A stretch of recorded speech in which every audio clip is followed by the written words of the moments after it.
Hello, all, and welcome to Seventh Haven, a twisted narrative actual play in the world of Blades in the Dark. My name is Kristian, and as usual with these, I'll be directing today's proceedings. We're joined today by the usual cast, Sarah, Kyle, Rachel, and Andy.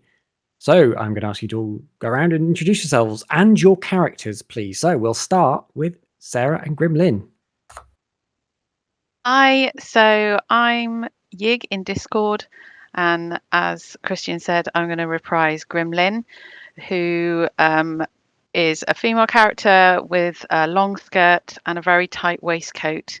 They have a shawl and a very tatty kind of bag and a boater hat that they kind of wear. The hair is long and dark and it's plaited down their back quite simply, and they have the kind of appearance of a sort of school mom, school teacher, but pretty grubby. Brilliant. Thank you very much. Now, Kyle and Vixen. Greetings and salutations, one and all. My name's Kyle, and tonight I'll be playing Vixen. Interesting character. She stands about 5'8", she's got blue eyes and dirty hair. Often sort of put up into a flat cap that she's seen wearing. And also wears a well looked after but well worn waistcoat. Brilliant. Thank you. Next, Rachel and Jellybean. Yeah. So I'll be playing Jellybean again. Jellica is her real name, but she goes by Jellybean to the crew, and often to others as well as a little diminutive. But she is a little girl, so that makes sense. She is quite young, and looks very sweet, and very well-to-do as well. She wears very fancy dresses, beautiful materials, velvets and colours, and has blonde ringlets. And she comes from a very well-to-do family, but nevertheless likes to indulge in this secret life of crime. And thank you very much. And finally, Andy and Barkin Larkin. Indeed. Tonight, hiya, Andy from Twisted Narrative. Thank you very much, Kristian, for running this for us. I'm super excited again. Tonight, as Kristian said, I'll be playing Ambrose Barkin Larkin. I'm a dabbler and tinkerer with all things occult, as well as many other things that the rest of the crew call me. Viewing him, you would see a man of average height, long, lank, black, greasy hair, often covered by a battered tricorn, a large coat, collar up and a scarf round it, fingerless gloves, the fingers though covered in ink and backy smoke, and he's always sort of smoking on a tab, a butt of some kind of cigarette, whatever tobacco he can find. His coat is covered in wax that is peeling off like scabs, and he's very excited to see what his next heist is going to be. Well, thank you very much. So, last time, in order for you to secure your new stronghold of the Apollo Theatre, an old place in Crowsfoot that's been long forgotten, you wanted to get you needed to get the deed to the place. But this was done so on the suggestion of a mysterious note that arrived at the theatre. You found out that this note was potentially from a group called the Eclectic Six, who seem to know that you're here. In getting the deed, you also managed to get the deed to the claim, one of the claims of your rivals, the lost boys and girls of Doskvol, who seem to have infested Grimlyn's precious tea house. And Vixen gained a spirit, an unquiet dead that is currently following you around, occasionally whispering in your ear. With the Eclectic Six, you know their code names. But you don't know any more than that at the moment, who they are and how they know so much about you. Alas, your eyes, ears, and thoughts are on more mundane matters this day, when Sark has gathered you all at the theatre. Sark approaches you all when you get there and says, right, we're established now, which is good, but we ain't going to last long without us growing. How we grow and where we grow, well, that's up to you lot. The way I see it, we have 4 options. We need a fence or spirit dealer of some description who can get rid of our dodgy goods, because we've still got quite a lot of spirit-infested goods, he says, eyeing Larkin carefully. Everyone looks at Larkin. We could also do with some sort of covert drop, somewhere we can have people drop things off for us that they don't want others seeing. It will mean we get some extra coin per job. It would also help us in the future if we had a network of informants. They're always really useful when we want to figure out what we're going to do next. And also, well, we could do with some more turf. Because in this town without turf, real active turf, not like this place, you're nothing. Do you want to be respected or feared is another question you need to answer for yourselves. And Sark eyes Jellybean with that comment. Maybe leave that decision to Grimlyn or Vixen. So, where do you want to go, folks? So Sark is asking you what kind of job you want to go for. So this is for your crew. Now, your crew has a number of different areas they can branch out into. But the most direct areas, the best areas for you right now is either finding a local fence, getting yourselves a covert drop, getting an informant network set up, or getting some turf. And Sark has a job or a potential lead for each one of these for you, depending on which one you want to pick. So, over to you. Any ideas? I always like information. Information is useful. A network would be good. It might help us combat the boys and girls a little bit. For the fence idea, I suppose it depends how much you want to get rid of any of that sort of thing, Barkin. I don't. So, well, indeed. I think it's Sark. He's getting the jitters, you know. Some of the spirits might be, you know. Barky. Well, it's not an exact science, is it? In fact, it's not a science at all, you know. No, but then you're building that workshop to keep them in, I suppose. Yeah, that's why I'm building the workshop. Absolutely, to keep them in. Yeah. Goods. Yes, Right. I don't want it. Yeah, I don't like the ghosts. So, yeah. Well, I can tell you the one I don't think we should do, which is the turf at the moment. I kind of feel we need to grow a little before we expand, you know. We've only just got this theatre. We should solidify our position. Yeah, absolutely. What about you, Grimlyn? Well, I agree that getting more information will make it easier, maybe to get jobs, keep tabs on the boys and girls. I'm not against getting more turf. I think there's a point to making your claim and saying that you've arrived and that, you know, and stating your intentions that people shouldn't mess with you. Yeah. I don't know that I'm that against it. This is why they... I mean, all you've done really is confirm my suspicions that we shouldn't do it. They call me Barkin. What? You don't want to lay down kind of your intent and say, actually, back off, this is mine? No.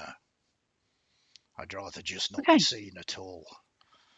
It's much better when they don't see you coming, rather than drawing a big target on your head.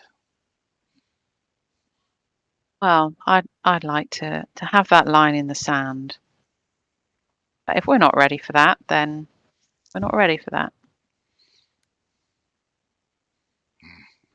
Simple thing.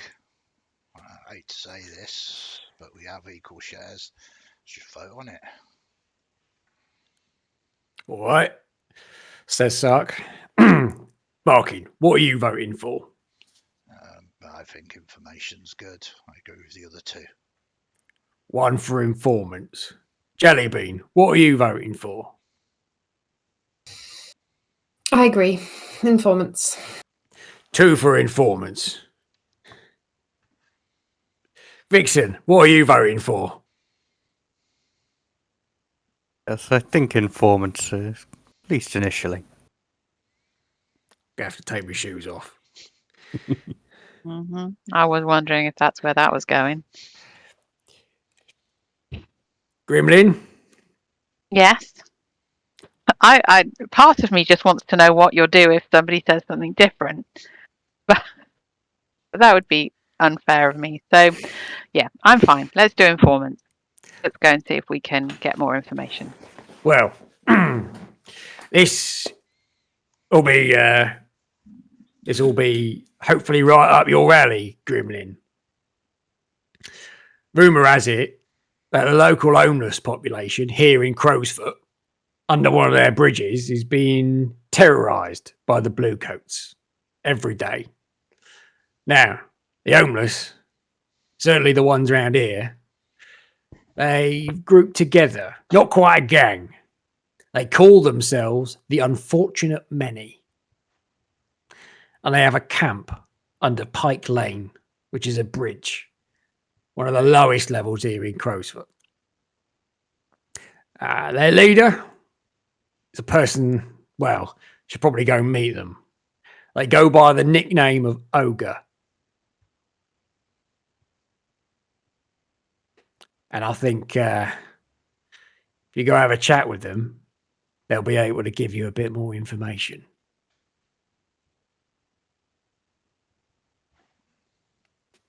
Okay.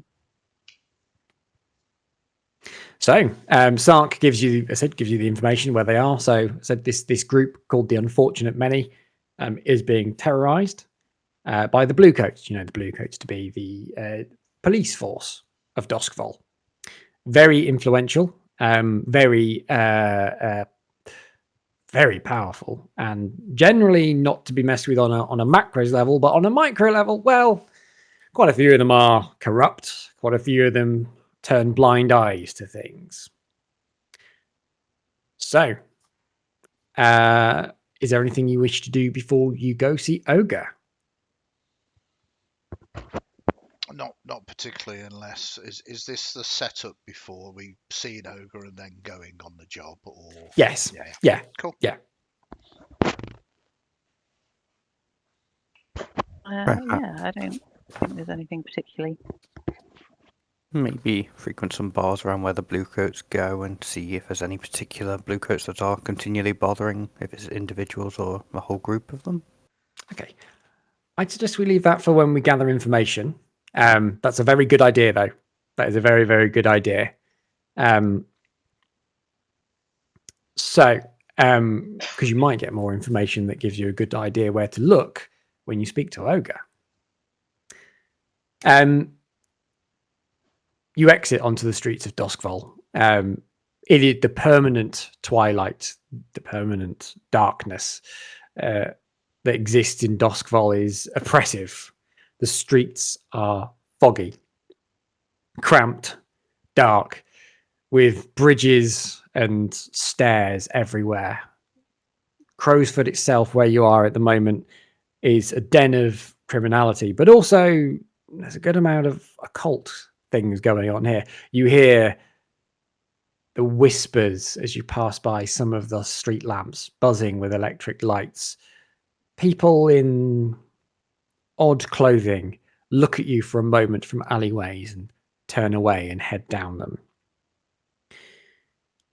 You head down some stairs and then through an alleyway and down another set of stairs until eventually you get to the underside of Pike Lane, a bridge road with properties on it. But down under here live the Unfortunate Many. And today, they have a fire burning in half a barrel of Leviathan, of what used to contain Leviathan oil, and the barrel stinks, and the fire burns brightly with an ethereal flame. People are huddled round it, and you're immediately directed towards this person who is more rags than person. You can see just a small bit of face poking out from what looks like it could be a hat, but again, it's very raggedy. And when they speak, you're unsure what this person would really look like underneath, or who, even if they really are. They say, "Oh, hello. I'm Ogre. Are you the one Sark sent?" Indeed, I'm Vixen. We've heard you have a bit of a problem with the blue coats. Yeah. See, thing is, we like to be up and around the whole of Crowsfoot. But unfortunately, we've been forced down here by the blue coats. See, we can't make any money down here because no one tosses us a coin when you live under a bridge. But if we were allowed to maybe be out and about, well, we could have a mutually beneficial engagement, couldn't we? Where we give you information and you make sure we're unmolested.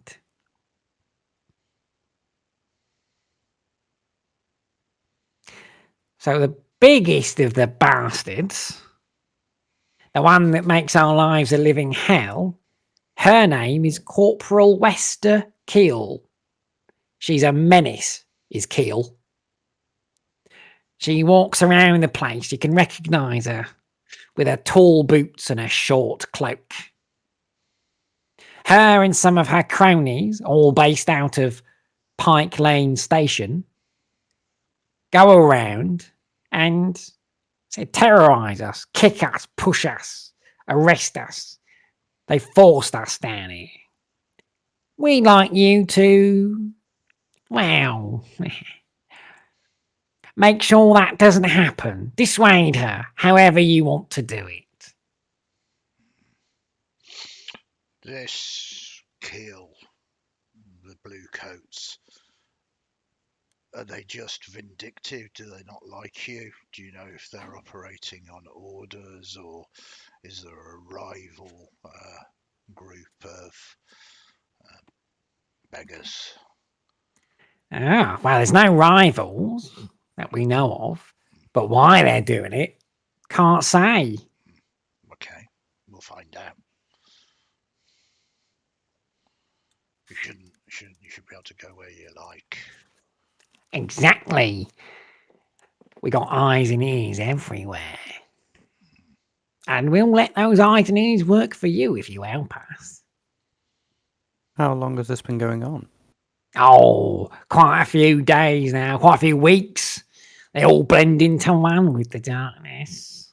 Oh, so quite recent. Did anything set it off, do you think?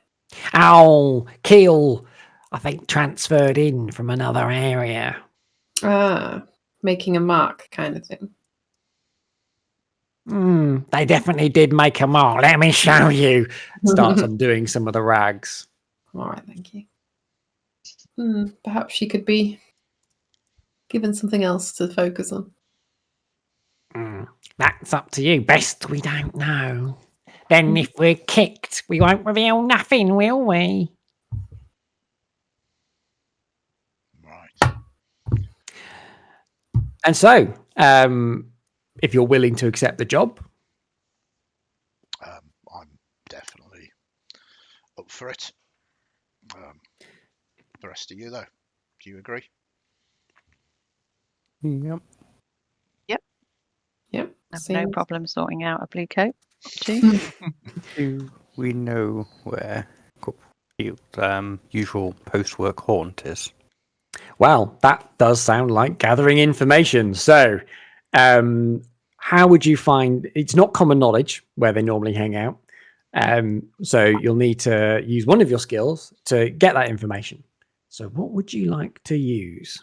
Some beggars that live under a bridge. That I'm Yeah. joking.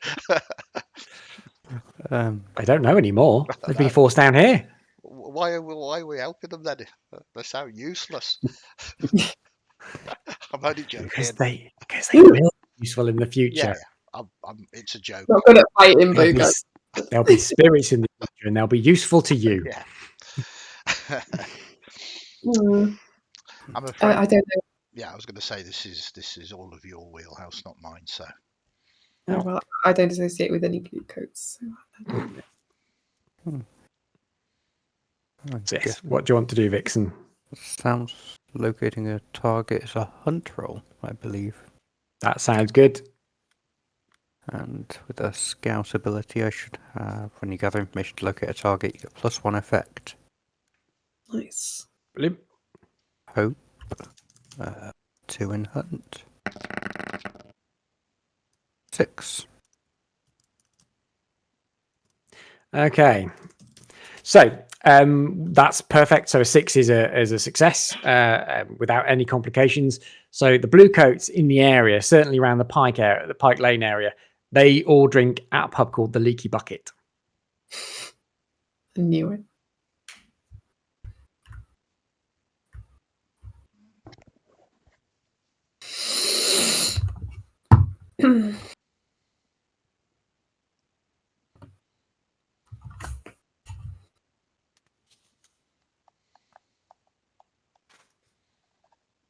So this is where we start going towards the engagement roll. yeah. So you have to choose either assault, deception, stealth, occult, social, or transport. So you can gather more information to choose which type of plan you want, but at some point you have to commit to a plan. So do you want to do violence to a target? Do you wish to lure, trick, or manipulate the target? Do you wish to trespass unseen, which doesn't sound applicable here, but maybe there's something you want to do at the station? Do you wish to engage a supernatural power? Do you wish to negotiate, bargain, or persuade? Or do you wish to carry cargo or people through danger? I'm wondering How if do we you- could kill 2 birds with 1 stone and sick keel on the girls and boys. Hmm. And then if she's all tied up with them and feeling good about, fighting them, she won't be bothered about these guys. I mean, that's an excellent idea as long as the boys and girls are not the ones paying keel to sort out these others. It's probably not likely, but something I think we need to find out whether they're in the pay of anybody first, or whether she just wants to make a name for herself with the blue coats. I think that's key. Then we know what we're working with, what her motivation is. But yeah, So, Kristian, would that be pre? Yeah, I think That job sounds like type role? that's gathering information.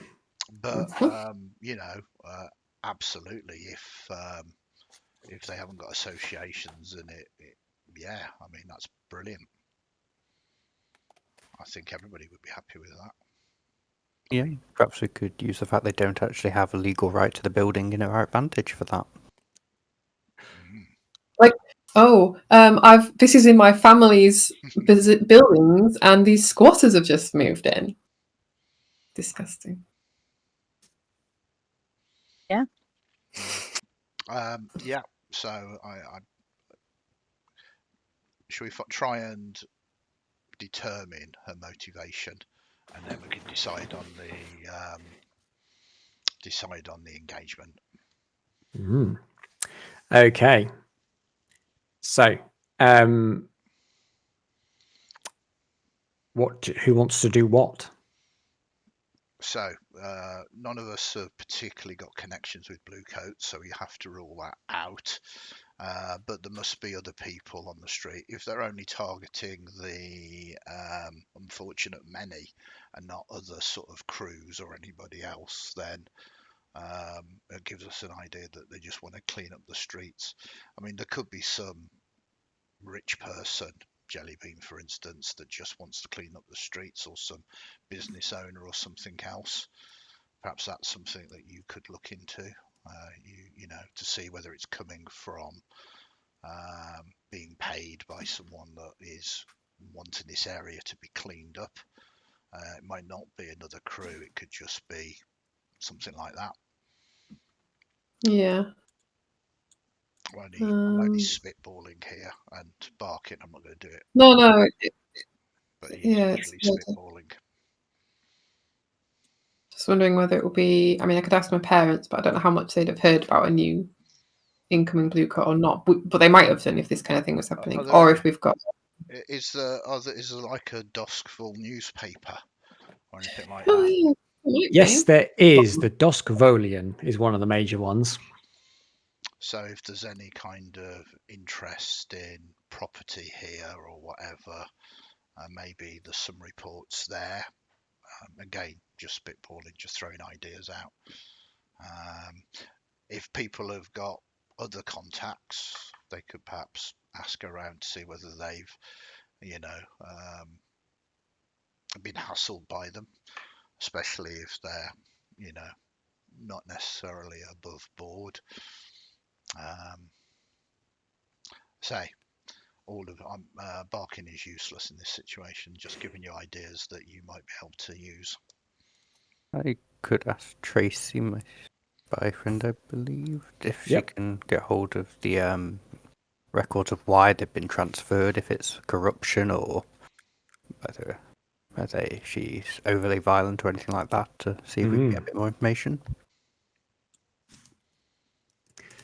Grimlyn could try to, because she was building a network of contacts as one of her projects, could try to use them to see if there's any information she can get from them about what the Bluecoats have been up to in that kind of area, and whether they've been hassling other people or just that one group. Lovely. Okay. And anything that they know about the Bluecoats themselves. Yeah. Okay. So I am going to ask Vixen to give me a roll, please, as you try and persuade your spy contact, Tracy. Charisma, that's way, I believe. Yep.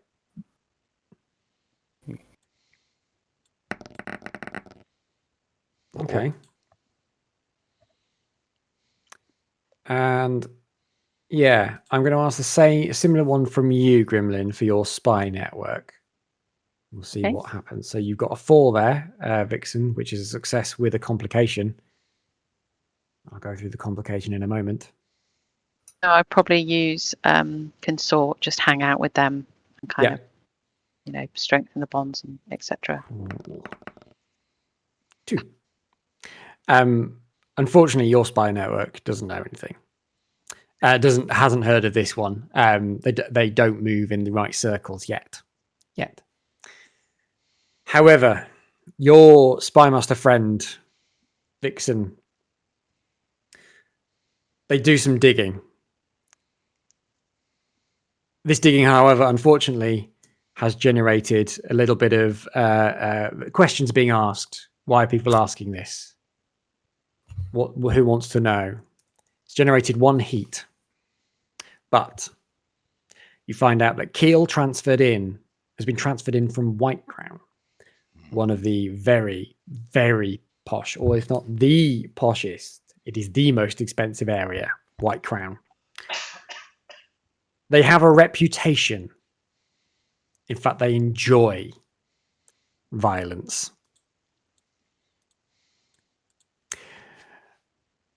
And there's a rumor that they are in the pay of someone.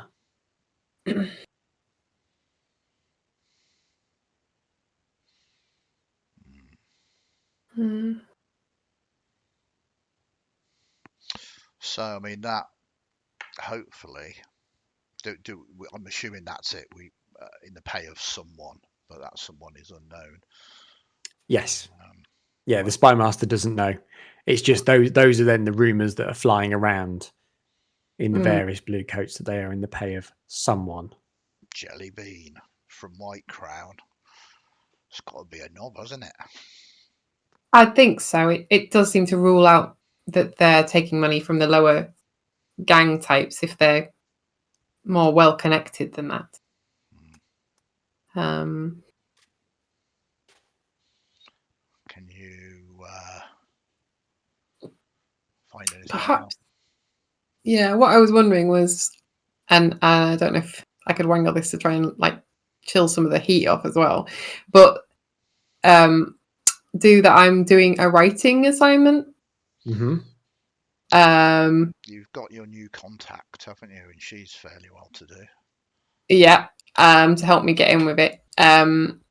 So as part of like, people are asking about you, Captain, because it's so exciting and coming into this new town. So I'm going to do like that. I'm doing a sort of journalistic piece essentially on How about this being shiny a new, girl? shiny new captain, and I would like to get an interview with them. When I grow up, I want to be a blue coat just like you. No, I want to pay blue coats just like you. Okay, that's So- Look after my business interest. It is important to note that Keel is a corporal. Yeah, corporal. Very low rung. But aiming for big things, One moving up in. from constable. Mm. Fair Well, I mean, if it looks better, I could get an interview with the captain or whoever is the captain. So the sergeant is the next one, Sergeant Lachlan. She is a no-nonsense, fearsome individual who commands respect.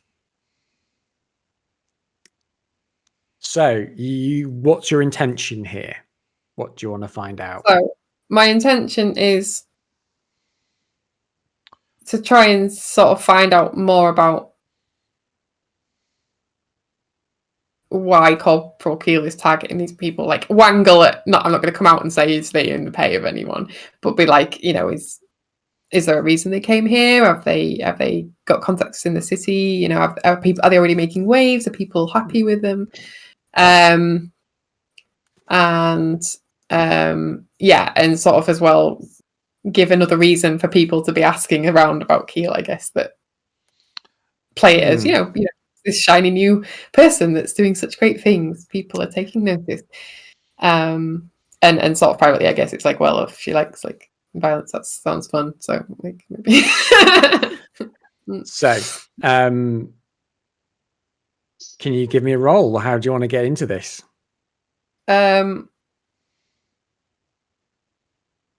Well, I will use sway, but if I am having difficulties, as Andy says, I could potentially see if Bunty could get me a way in as well. Okay. I don't want to like lie to Bunny. I don't know what the deal is with us right now, but well, you have basically one shot at getting into this. Yeah. I think Obviously, there's one. I think your original idea, when I interrupted and changed it, was really good. The idea that you come from a rich family and you've heard that she seems to be making a difference, clearing the streets of all the riffraff, and you're very interested. I mean, sorry I interrupted, but I think I think your original idea is much better than mine. Yeah, it's just how I present it. Like, I guess whether I need more of an in, but if I sort of make an appointment, let's say, with the family name and you see, this is now sounding like we're getting into the engagement. If you want to go down that path, sounds good though. I'm not opposed to this kind of engagement. Possibly. I mean, I'm not getting to the point where I'm going to be dealing with Keel, but. It's up to you, Gaze Master. You tell us. Well, we are getting very, very close towards getting to the engagement now. I guess it's if you're trying to find information out, that's one thing, but if you're trying to change the situation, that's the engagement. Well, I don't think I'm quite at unless I get the interview with Keel directly, then I'm not at the point where I'm trying to talk Keel into targeting someone else more rather than the undesirables, which I think is what I would be trying to do. If the interview does get with Keel, well, maybe I could do that. But obviously, it's how to involve the group in that as well at that point. Well, young girl going into a police station all on her own. in Duskfall, that's dangerous. Yeah. On the other hand, how much do my group of absolute not undesirables want to come to a police station? Like, Well, so I can just aim for the corporal or the sergeant to be the person and just see if I can find out more about how they came. Okay. Give me a roll, please. Okay. Well, I'll give you the sway roll. Yeah. If I fail it anyway, I suppose it's moot.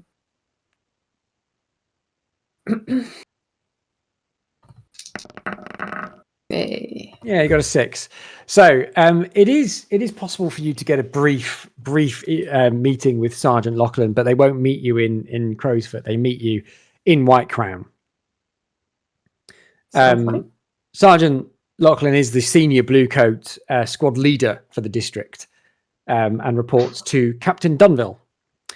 As I said, she seems stern yet reasonable. And when she meets you, she says, they said I was meeting a young girl. Well, get the pen ready. What can I do for you? What do you need? You have not long. I'm busy, you know. Thank you so much for taking the time to meet me. I'm Jellica, and I've been hearing so much recently about how your team are cleaning up the streets, and it's really making a difference. And I mean, I know your team must be doing that all the time, but it seems that there is a renewed sense that this is happening in the streets right now. So I'm building my writing up. I'd like to potentially do some journalism when I'm a little older, and of course, I get to hear quite a lot of what's going on through my parents. So I was really interested to talk with you directly about what you think is fueling this change. Have you got something in mind? Has something happened? I hear you've got a new corporal as well that's been transferred, and that can, I know team cohesion makes a huge difference in personalities. So if I could just get your thoughts. I'll tell you what I've told everyone else. Corporal Keel is on a crusade to ensure that the citizens of Crowsfoot go unmolested in the streets without being asked if they could spare a coin. Ah, indeed. We wish, and the Bluecoats and the whole government wishes, to uplift Crowsfoot to the potential that it could have. Meet its untapped potential. So, that is why she is on a personal crusade to rid the streets. Okay? Ah, wonderful. So would you say that this was a government-sponsored effort directed at Crowsfoot? This meeting is over. And she walks out. Amazing. I'm a journalist already. Definitely paid by the feds. Okay. So yeah, when I catch back up with everyone, I will report in that it definitely seems that from what she was saying, it's a governmental thing that they're trying to gentrify the area, and that they've been told essentially to clear out the riffraff.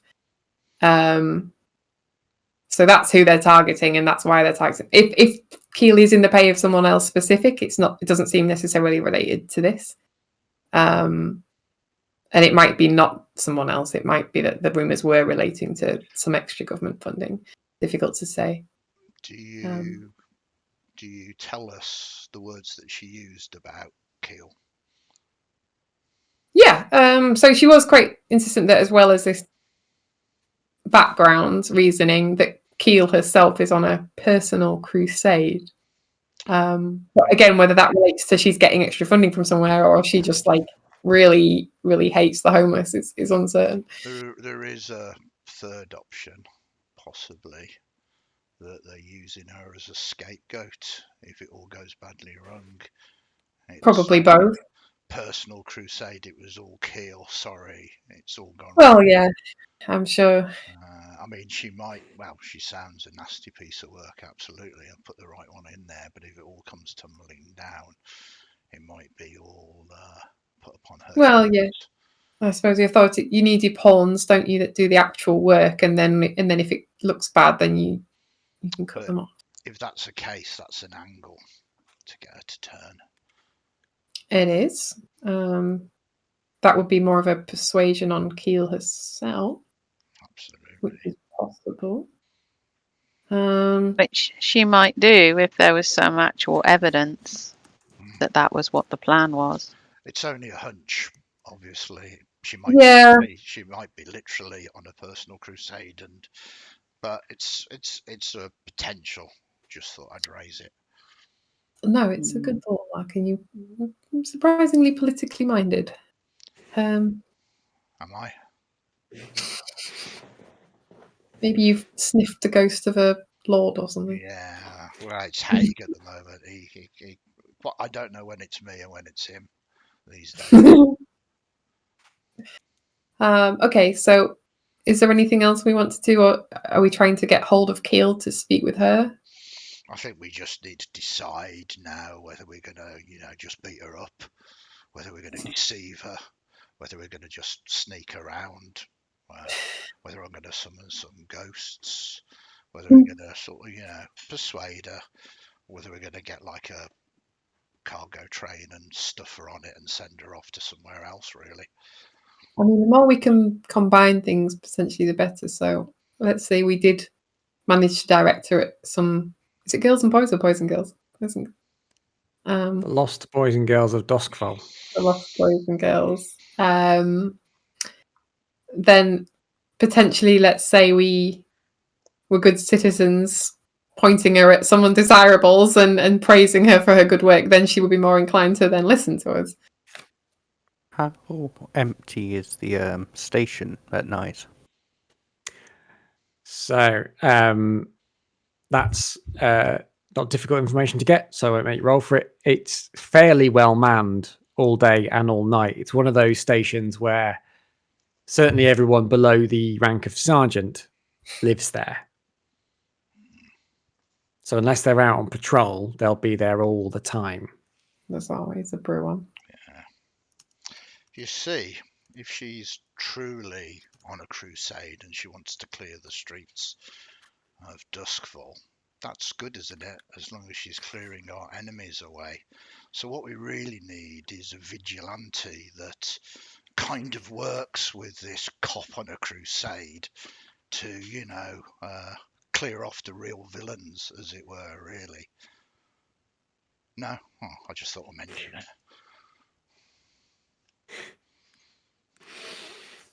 No. So we come back round to the plan. Assault, deception, stealth, occult, social, or transport. What do you want to do to try and get this person to stop, or stitch them up, or kidnap them, or whatever? What do you want to do? I think we've got really two options. I mean, that instantly leap out, which is deception or social. We can try and trick her to do the things that we want, or we can try and persuade her to do these things. But I welcome your thoughts instead. And I'm neither good at deception or social, so again. I don't know how plausible it is, but the idea of kidnapping her and tying her up in the basement of the Boys and Girls Orphanage. Give her a bit of a personal vendetta.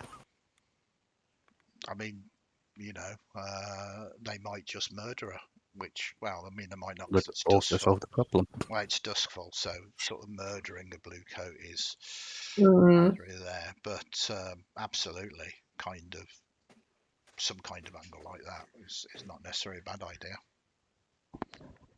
Yeah, if we can aim her at them, that's even better. It's like, what can we do to effectively get her to storm this tea room while as like, can we pass her some good information that they're doing some kind of drug deal there or something? Because they were doing secret meetings there, weren't they, when Grimlyn was there last time? I think we all turn at this moment and look at Grimlyn. Yes. There's nothing wrong with going to a tea room, I'll have you know. No, it's not a tea room. It's the lost boys and girls, kind of your nemesis. What are your thoughts on this? Well, yes, I mean, I'm fairly sure that should it be required that if they did stop and search the boys and girls and they'd just come out of the tea room, we could make sure that they found some substances that they could arrest them for. I'm sure that wouldn't be a problem. Yes. But it depends how widespread they are, isn't it? How much time it would take for the corporal to be happy that they had completed that and then moved back again. That's the problem, isn't it? Yes. Depending on how much their personal crusade was kind of cooled, I suppose, by a success.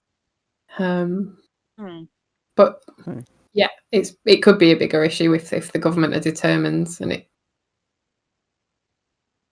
Sounds like we're at least going to try a social angle. You want to try and persuade her? Well, It's more negotiate, bargain, or persuade, isn't it? So, can I ask a slightly unusual question? Barkin, this is your territory. Have I scented the place?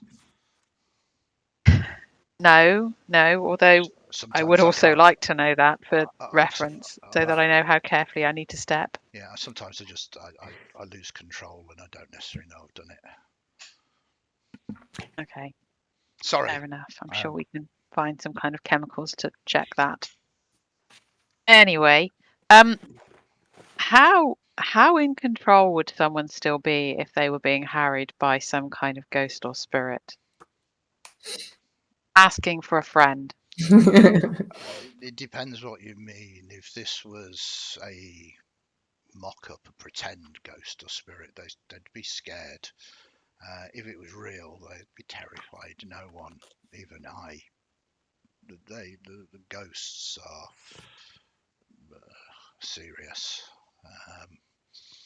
But we can, with my knowledge, replicate a haunting without doing one.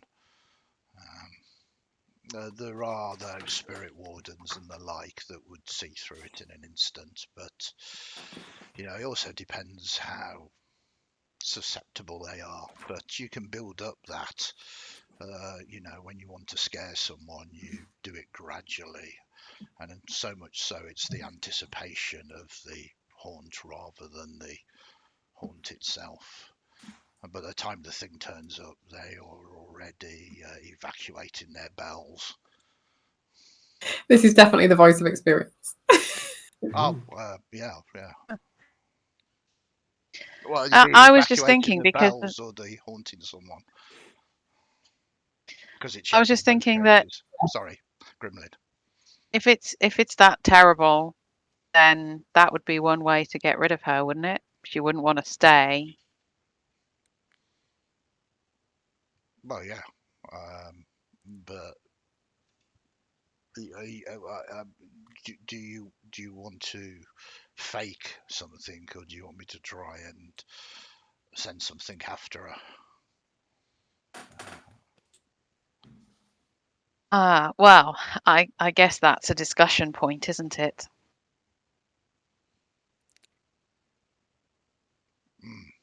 It is. How far are we prepared to go to get rid of her if we pursued that plan? I'm beginning to think now that we should have tried to expend our turf. It's not. What did I say to you? I don't want to waste her potential. Well, she can go and fulfill her potential somewhere else. If she's her potential for us. I mean, Barkin, you think she has potential for us? Even if it's just bothering people, we won't bother them. Mhm. I said, Barkin, you know that I mean, anyone afflicted by a spirit like that, they would be in trouble. And where you are right now, Crowsfoot is one of the most haunted districts of Doskvol. Mhm. There are spirits everywhere here. It's old buildings in the streets at night. It can be terrifying on a dark, foggy night, and it's always a dark, foggy night. Mhm. I like the sound of that. Perhaps after they've been to the pub, a bit drunk, a bit less aware. Just stirring up the ghost, not necessarily directing, but just enough to. You do know what you're. I mean, you do know what you're actually asking. I mean, you remember what happened last time we encountered them, just as we had to try and maneuver through that single room. I'm not going to be around for any ghosting, but you can do it. Oh, I don't particularly want to do it. Yeah, no. I'm just saying it's highly dangerous. Do you think we're perhaps better with either bribery or redirecting? See, not too familiar with how dangerous it would be, whether we can just cause a few whispers enough to spook, or whether it would be deathly. If we were trying to raise some proper spirits, yeah. I mean, every single time that we've encountered the supernatural, lots of people have died.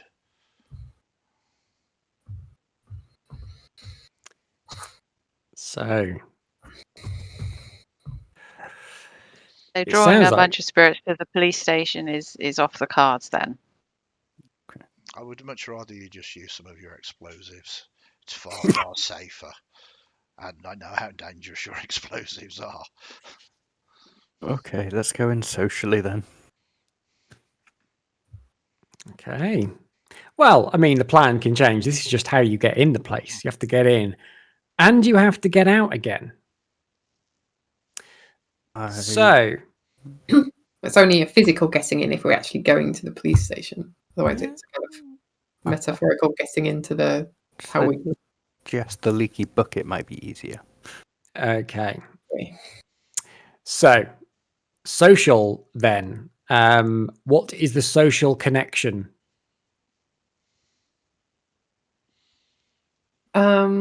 Well, I already went and tried to talk to the captain, so I could be the pushy reporter coming to the pub. You're a child in a pub.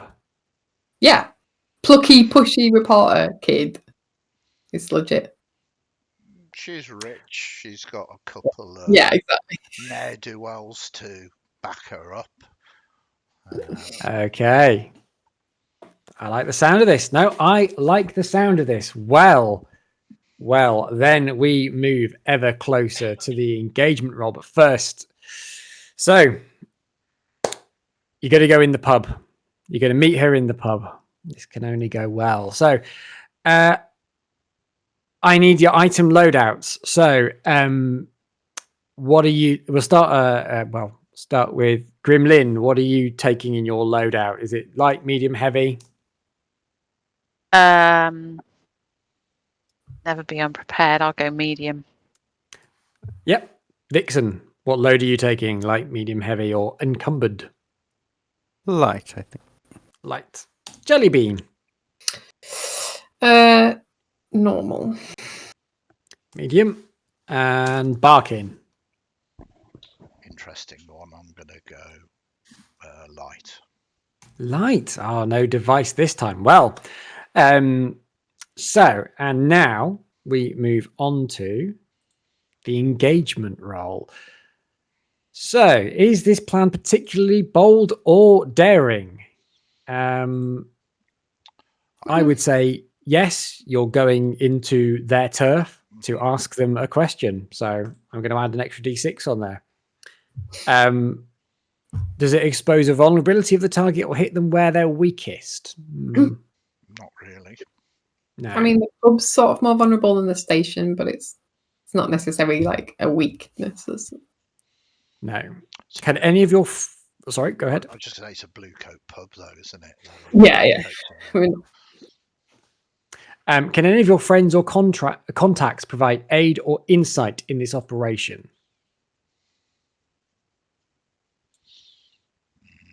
Not really.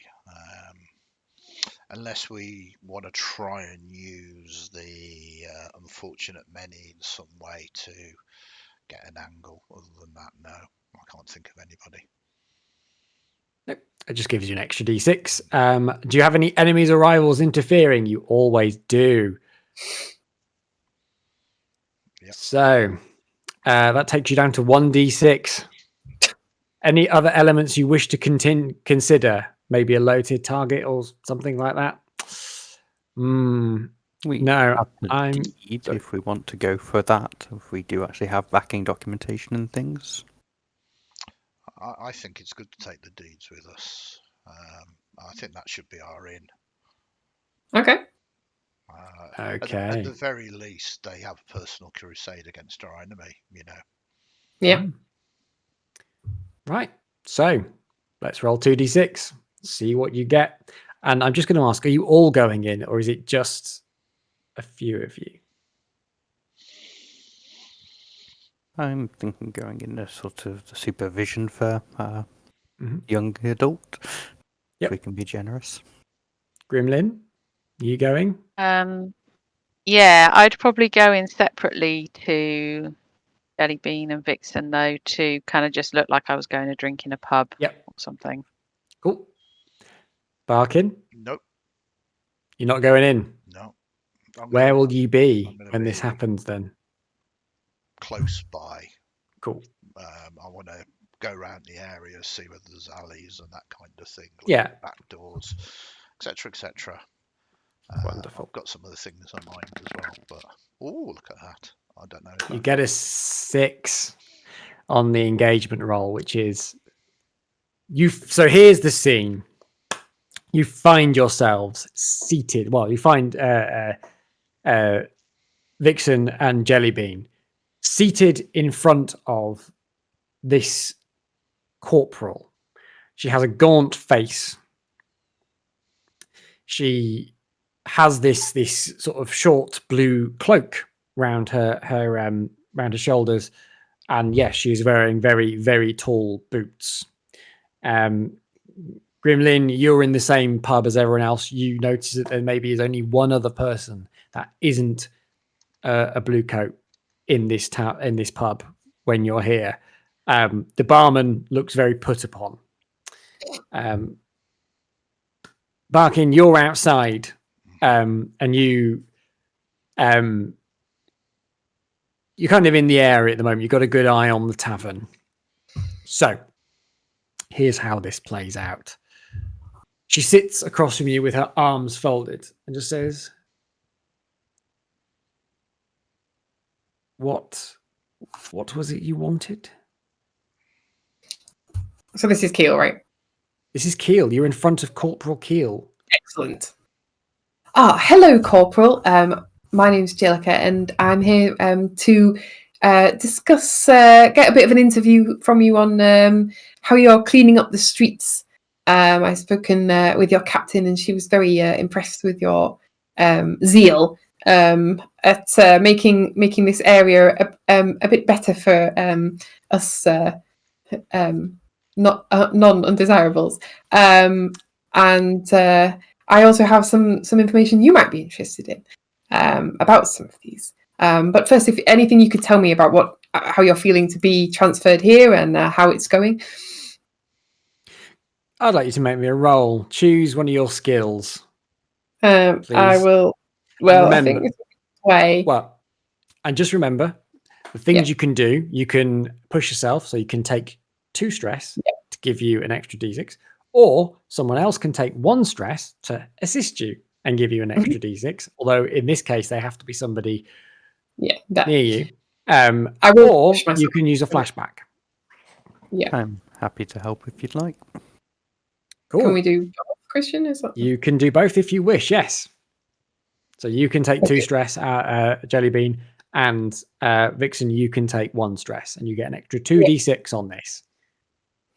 And the reason I don't say it out loud is because I never really decided what my parents' surname was, but I will have dropped my full name, and that yes, as you should be a reverse member of Mrs. Columbo. Yes, and Columbo. Yeah, member of the upper echelons, shall we say? So, okay, well that would give me 5. 5, blimey! That's still terrible, but I got a 5 at least. A success with a complication. She folds her arms and says, "Why was I transferred here? And what else was it you wanted to know?" How you're feeling about how it's going with cleaning up the streets? Cleaning up the streets is going swimmingly. As you can see, you are a girl of some wealth and importance. And, well, the streets were safe enough for you to get here, though, weren't they? Oh, well, your efforts have certainly been noticed by myself as well, Corporal, although I will say I can take care of myself. And I also have friends. You do? This young lady here? This is one of my friends. Yes. I'll remember that. It's nice to meet you. It is, isn't it? Well. Why was I sent here? You ask very interesting questions, young lady. Well, thank you. I'll tell you why I was moved here. Because there are some jobs that require certain sets of skills. And me and my cohort have those skills. Excellent. You need to be willing to do things that others will not, and have access to things that others do not have access to. Oh, yes. You really are from that family, aren't you? She says, looking at your dress. Oh, I'm assuming you've dressed very nicely, Jellybean. Yeah, absolutely. And if there's any brooch or anything relevant, then...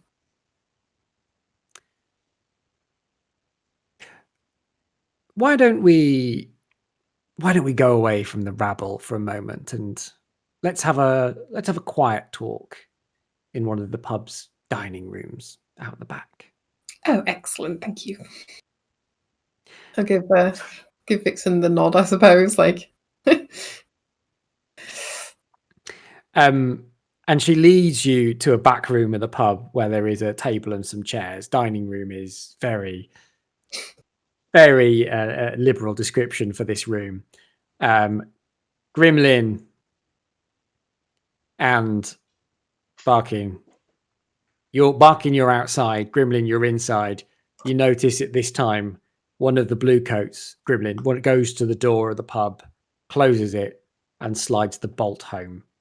And Barkin, you see the front doors of the pub just shut, and it's definitely not anywhere near lock-in time yet. But you get taken into this back room, Vixen and Jellybean, and you are blissfully unaware of this as she will continue to make vagaries about her career and how she's gone about clearing up the streets. Cool. I do want to lead into then the information that I might have for her, which is about the lost boys and girls, of course. Okay. Well, we'll deal with that in a moment. First, we'll go to Grimlyn as you see the bolt slide home.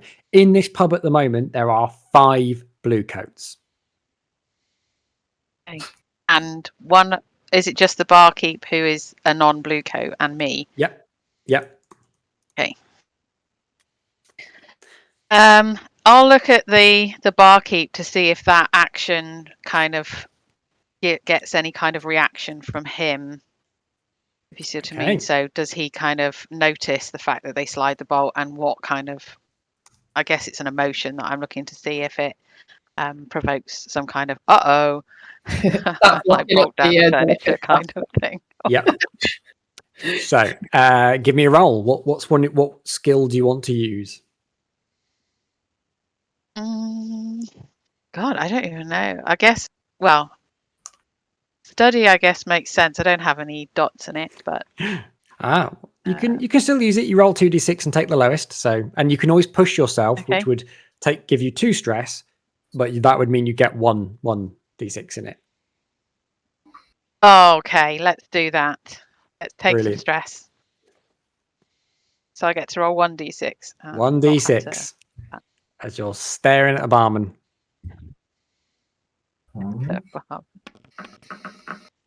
Oh. The barman, it's difficult to read him though. He's got a big beard and moustache. Talking about proper like mutton chops and proper big bushy moustache. It's really difficult to get a read on him, especially with his quite sort of sunken eyes. Okay. He's hard to read, but he's still behind the bar. He does say after a few moments, I've just gotta go check on the barrels, and he disappears down into the cellar. Okay. Great. Now it is you alone I think with the blue coats. so. I think Grimlyn at this point would probably like see if there's sort of some empty glasses or something, and kind of like make out that she's just going to go to the bar to kind of put the empty glasses down and say, "Oh, just going to find the bathroom a minute," and kind of try and find where the bathroom might be, because that's not something she's really thought about. Yeah, that's the play. Presumably Lovely. that's kind of going towards the back in the same direction Yeah. as sort of Yeah. Jellybean and Vixen disappeared in. Yeah, I'm not going to make you roll for this one. So yeah, you can pick up the glasses, stick them on the bar, and there is a sign that says lavatories. It's kind of through the same door. So what's happened is they've gone through a door into a corridor, and on that corridor there's the lavatories and the dining room. So you make it through to there. But we'll pop straight back outside to Barkin. Okay. This leaky bucket. Yep. How many stories is it? How big? It is a 3-story tavern with and there's a basement as well. Okay. Provided about the time moving around it, back door, cellar. There's a cellar entrance. There is a back door on the same level as you. So yeah, all locked. Multiple doors. So it's okay. This is perfect for me. It's like my yeah. The puffer in the back of your head. So as you move around the pub, you can feel the haunted energy around the whole area. This is the sort of pub where bad things happen. You feel it. You just know in your bones that this is not the sort of place where people go to be happy. You rattle the doors. I'm going to make a fortune roll to see whether or not one of the doors you rattle is open or not. So I roll the d6. No. Well, depends whether it's good or not. All right, fair enough. The basement, the cellar, has its door open. Lovely. It's one of those doors that is for the barrels to go in. So you've got a little ladder when you open it. Perfect. And obviously they haven't locked it because no one is stupid enough to go down into the dark haunted basement. As I tell myself as I slowly go down the ladder into the dark haunted basement. Well, yes, you head down the ladder into the basement. When you get down there, there is an electric light on and it's humming away. You immediately spot, as you get down to the bottom of the ladder, a rather scared looking gentleman in an apron with a big beard and moustache. And he looks over at you and goes, oh, who are you? What are you doing here? I bet you really want to know the answer to that, don't you? But you know what? It's better you don't. Ooh, I like that. He's just gonna look up at the hatch momentarily, where you can see another ladder going up basically towards the bar, and then he turns back around and just does that, and he's holding over his ears and his eyes are closed and he's just kind of rocking backwards and forwards, and you can hear him muttering to himself saying, it'll all be all right, it'll all be all right. I carry on, and I'm going to sort of go up the stairs a little bit. I don't really know what's going on in there at the moment, so I don't kind of want to preempt. But the very fact that he's down there scared, and he looks like the barkeeper. He looks like he's not just like a cellar man that I was just scared to see me. No. He looks like a barkeeper. Yeah. So I think I'm going to try and gather some intel first. I'm going to sort of say what's occurring. Literally. Are you going to ask? Yeah. Okay. I'd like you to do me a roll for this one, please. Because you've just scared him into paying no attention to you. Yeah, I know. So no, you need to now get him to open up. Totally understand, but I'm going to do consult, which I've only got. Cool. I'm assuming consult is only got one dice in it. Yep. But I'm going to lean into the fact that he's scared, so it's more of a I'm not your friend now, but no, I need you to tell me the truth, Governor. Okay. I've got one dice. I've got 2 stress at the moment. How much stress is it to increase the dice? 2 stress. So I'll go up by 1. Yeah, I'll go up to 4. Yeah, I'm gonna. It's not a major thing, but try and get some intel out of him. So just 2 dice.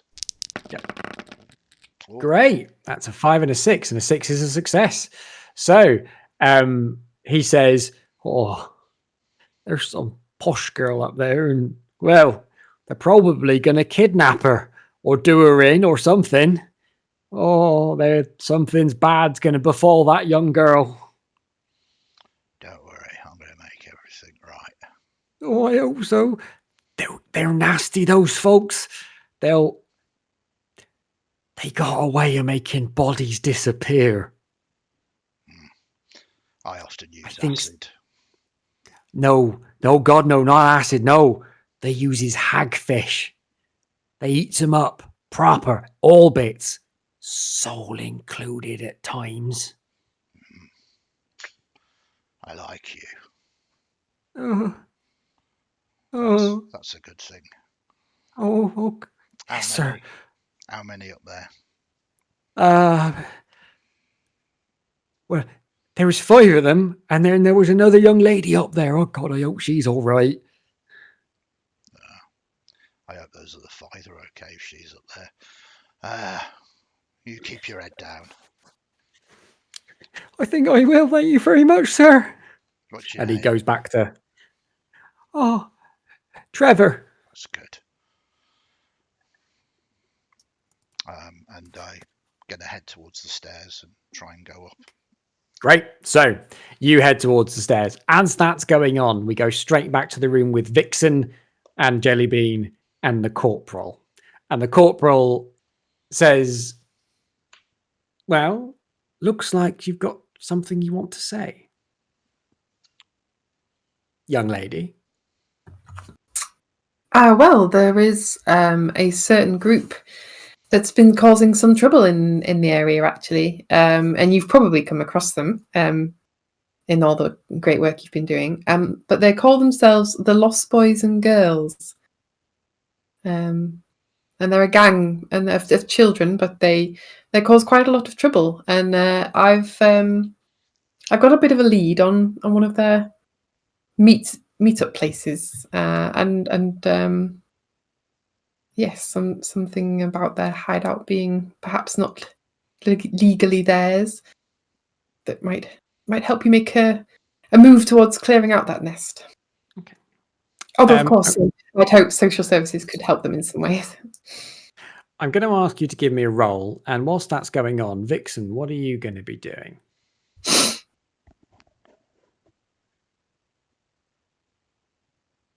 Just trying to keep an eye on the situation, see what it is, assess whether this is a good let's go into a back room and make a deal, or whether I think there is more motives, given that we know she is prone to violence. Give me a roll. What skill would you like to use, Vixen? Need to look up what study and survey are. Well, one of those two. I've got a dice in each, whichever's the more appropriate one, I suppose. Okay. Which one do you think you would like to use? It's up to you to argue it. Study is more books, so I suppose surveying their expressions, Okay. intents, Yep. micro expressions. That sounds good to me. Give me a survey roll then, please. Ooh, that's with a success with a complication. So,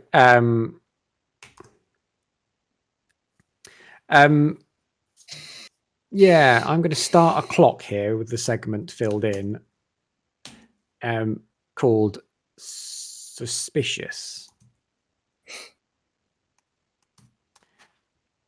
Because she catches you, the corporal catches you looking at her intently, Vixen. Just as Jellybean's talking to her, she catches you and she just gives you a bit of the shrewd eyes for a moment and then returns to looking at Jellybean. But what you get from her, you get the feeling she's like a coiled snake. She has a very good, she's got a very good front or poker face at the moment, not revealing very much, but you can see that this is practiced. This is all a front, and at any moment she could strike or decide to do something. If she doesn't like what she hears, but you're watching her, and that's good. Jellybean, what role would you like to make to try and convince her, or do whatever you wish to do? Well, it'll have to be sway, Okay. I think. Again, and I will push myself. Okay, that's good. Can I potentially help by sharing like something there may be some coin in it for the family or something like that? Just a small little muttering comment. Ooh, I like that. Yes, take a stress, but yeah, get an extra D6, and they'll change the position you're in slightly, because you're in a bit of a desperate position right now.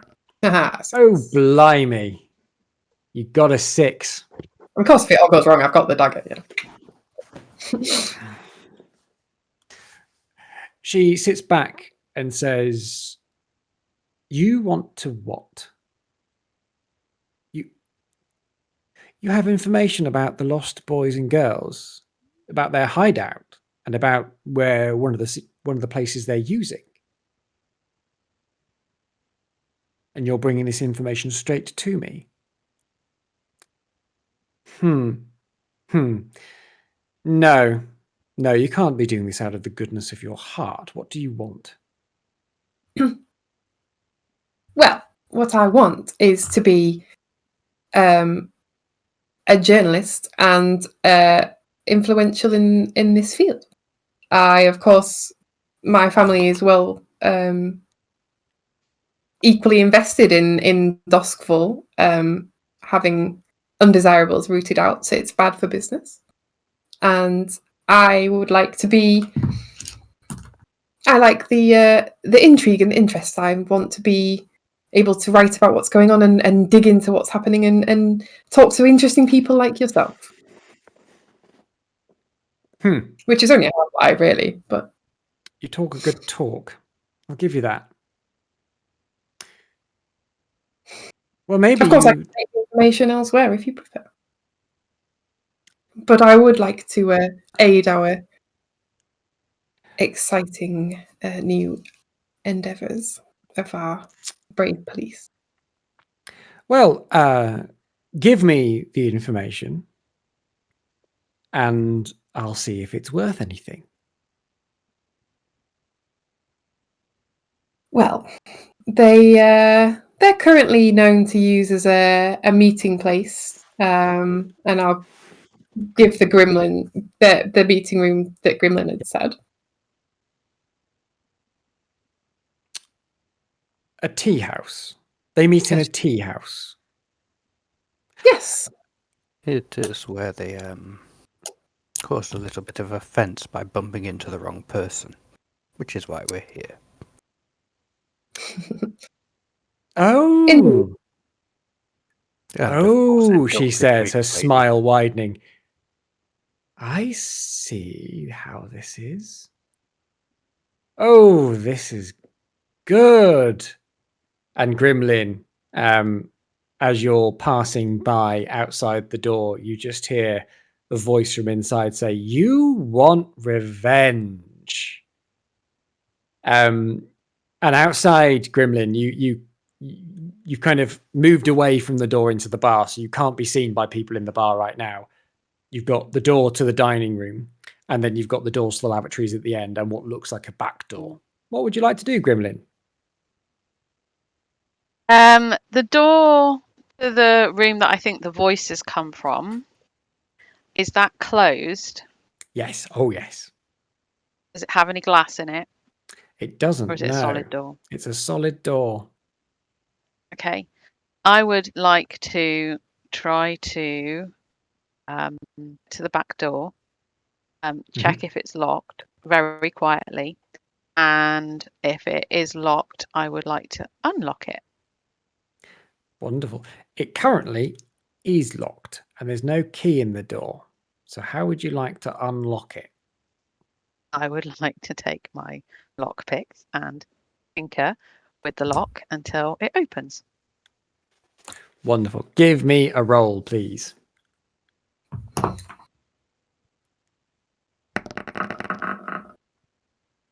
Cool. That is a Five. success with a complication. So that is a 5. Yes. So you start unlocking the door, and just as you get the final click, you've been so concentrating much on unlocking the back door, you didn't hear one of the bluecoats stumbling down the corridor saying, "Oh, right, I need to use the facilities." And just as you finish, he gets to the end where the toilets are, where the back door is, and just looks at you standing by the back door and goes, "What are you doing?" Grimlyn is going to go, air, I need some air, and kind of like pretend to fan herself and sort of faint into him a little. He catches you. Oh, bloody hell. Oh, he stinks of booze. He's like, it's okay, miss. Yeah. There. I might have to really restraining myself to not try and pick his pocket right now. He's he doesn't know how to hold you properly. He's like his arms are out a bit, and he's like, I don't. You're already holding him, like. He pats you on Sure. the head. There. What? Oh, blimey! I need a whiz. That's fine. That's fine. I'll just lean against this wall for a moment, if that's okay. I'll be fine. I'll be fine. He kind of puts you against the wall and says, "Yeah, you stay there, miss. I'm gonna." And he goes into the bathroom, and you unfortunately hear everything. Oh, okay. Well, he goes into the toilet, and it's the door again. There's a gents, a ladies, So you can do what you want now. There's a door in front of you that he's gone through. Okay. On the plus side, it sounds like he might be a while. Following through that door. Don't want to see that. Scarred for life. Worse than any ghost. Right. I think she will go into the bathroom that's vacant, and she will shut the door and lock it for this moment. Brilliant. Well, both the bathroom doors do have locks on them. So yes, you go in and you lock it. You hear him humming to himself. Then you hear him. Well, I mean, there is a wash Nothing. basin. There's a wash basin in this one. There's a wash basin in the other one. You don't hear him use the wash basin. Of course you don't. Can I put the wash basin on and use the sound of the water to help cover opening any window that is in there as an Yes. alternative escape route? There is a window in here, a small window that maybe would just fit a child, well, basically a non-Barkin Larkin. Okay. Wonderful. So, whilst that's all going on, we go straight back to Barkin Larkin, who is just headed up the top of the stairs. There is a trapdoor that, if you open it slightly, you can see leads into the bar area. You can hear conversations going on in the bar. One of them, from a voice says, "Do you think the corporal's gonna be long with them?" "No. Normally it doesn't take too long. Corporal gets what they want." Maybe we could kidnap her. She looks like she's worth money. She dropped a name. Did you hear it?" "Yeah, I heard the name." Maybe we could kidnap her and ransom her back to her parents. Bet they'd pay a pretty penny for her. What we have to ask the corporal? Not if the corporal doesn't know about it. She'll approve when we get the money through. She'll be worth a few coin though, that one. What about the other one? Well, the hagfish need feeding, don't they? What would you like to do, Barkin? Well, very much inspired by Grimlyn's comments, part of my load or the entirety of it, or if I need to, a flashback. I've brought a lot of faux things to replicate a haunting. So I've got some sulfur pellets. I've got some Leviathan oil that will burn with if this is doable, of course, to replicate the initial manifestations of maybe a haunt before I need to push it further, shall we say. So I'm prepping these, and upon hearing that, my intent is to get them to feel that something untoward is happening. Hopefully, if they're drunk, if they are aware of the manifestations of something, it'll freak them out, and maybe they'll think twice about hanging around here. Brilliant. Well, you see one of them disappears off to go to the loo and comes back about sort of 2 minutes later. But all five of them, you can hear sort of what sounds like 5 different distinct voices. They're currently planning how they're going to kidnap the little girl and doing the other lady.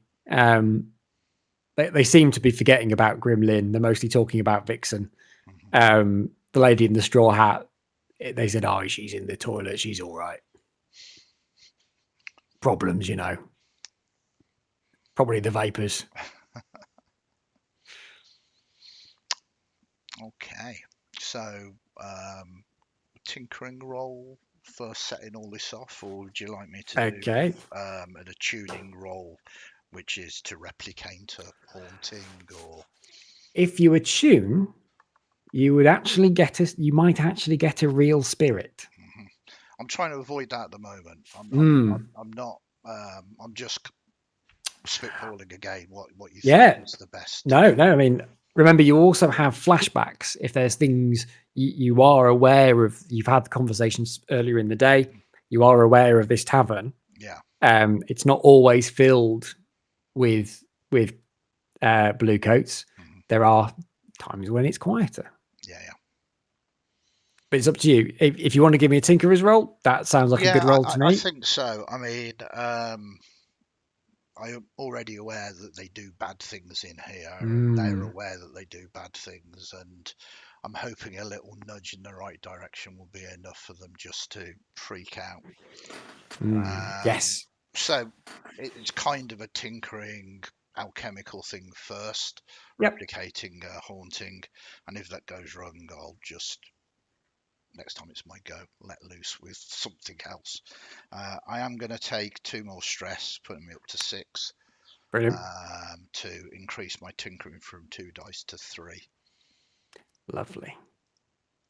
So, Unless you want to give me a Give- devil's bargain as well to put it up to you 5. may take a devil's bargain should you wish to. Oh, yes, I do like a devil's bargain. So you may have an extra D6. However,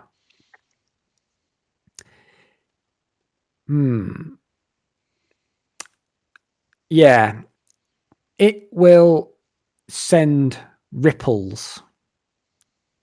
Even a fake haunting will send ripples through the spirit world and will cause ramifications down the line. So you won't feel the effects right now, but the fact that there was a fake haunting here is almost as good as there having been a real one. Yeah, I look forward to that. I'll certainly take that devil's bargain. Wonderful. Let's hope it's worth it. 4 dice incoming. That is a success with a complication because the highest you got there was a 4. So, what happens is the guys outside, the guys in the bar start to make a bit of noise. They start to hear things. So, what sorts of things are going off right now? Is it noises? It smells? Initially, a smell. You have that Okay. brimstone and sulphur smell, and then there'll be this ethereal light of the Leviathan oil. Sort of, you said it's kind of sort of ambient. Yeah. It's more atmospheric rather than me going, "Woo, I'm a ghosty." Yeah. No. And it works. And you hear them saying, Is it getting colder in here? No, I don't think it is. I think. Can you smell that? It smells like brimstone. Yeah, no, you can't smell anything. I can smell it. I can smell brimstone. Remember what the sergeant said when you could smell brimstone? Look, what's that light? I don't like it. I don't like that light. Oh God, what's going on? I don't like it. I don't like it. I don't like it. But I'm going to. Your complication is in the room where Vixen and Jellybean are. This commotion could be heard. So suspicious. The clock, which has 4 segments, now has 2 of 4 segments.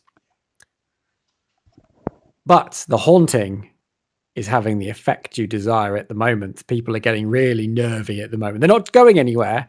They're just kind of getting really scared. And I think we'll move back to Jellybean and Vixen. So Jellybean and Vixen, you can now, after you've spoken about this shit about revenge, a few moments have passed and you start hearing a bit of a commotion coming from the the bar area, and the corporal just looks at you and says, well, You want revenge. So. Ooh. Well, I turn up at a tea house, arrest some people because you want it to happen. But how do I? Because they're a terrible gang and you're cleaning up the streets. I'm cleaning up a tea house. That's the perception there. They do. What do they serve? Evil scones? Well, you're not arresting the staff of the tea house. This is a gang that uses it as a meeting room. They are doing other gang things outside the rest of the time. Oh, but the staff must be in on it too, mustn't they? Oh, could close the whole place down. Well, that will be up to you. I've not found any evidence that they are in on it, but they may well be. I believe that the interested party is quite partial to that place. They would like to have the peace restored to it. And of course, these are criminals. We wouldn't simply go and tip you off if there was nothing wrong going on, of course. And as I've said earlier, there has been profitable operations from these individuals before. Well, you make a good point. Dealing with these individuals may be an afternoon's worth of work. Go there, arrest them, take them away. Of course, I don't know what they look like.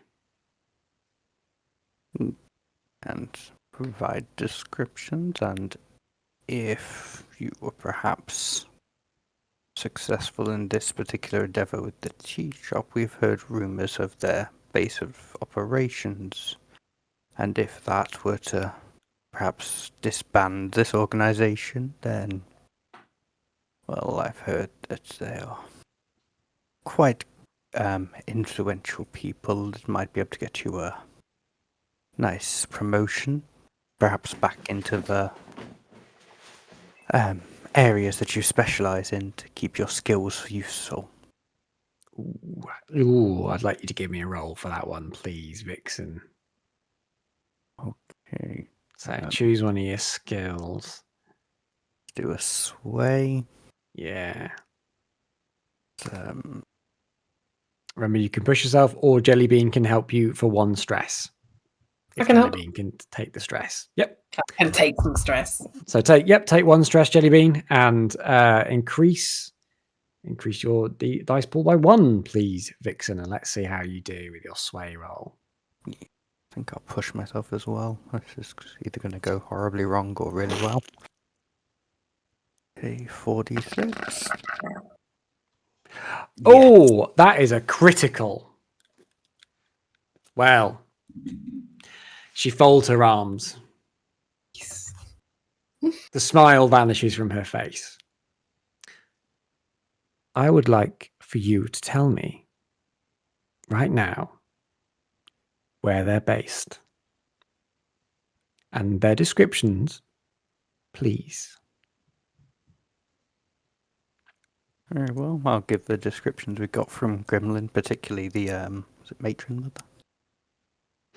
Yep. It was what's her name? I've got it here. Lady Fiona Portenza.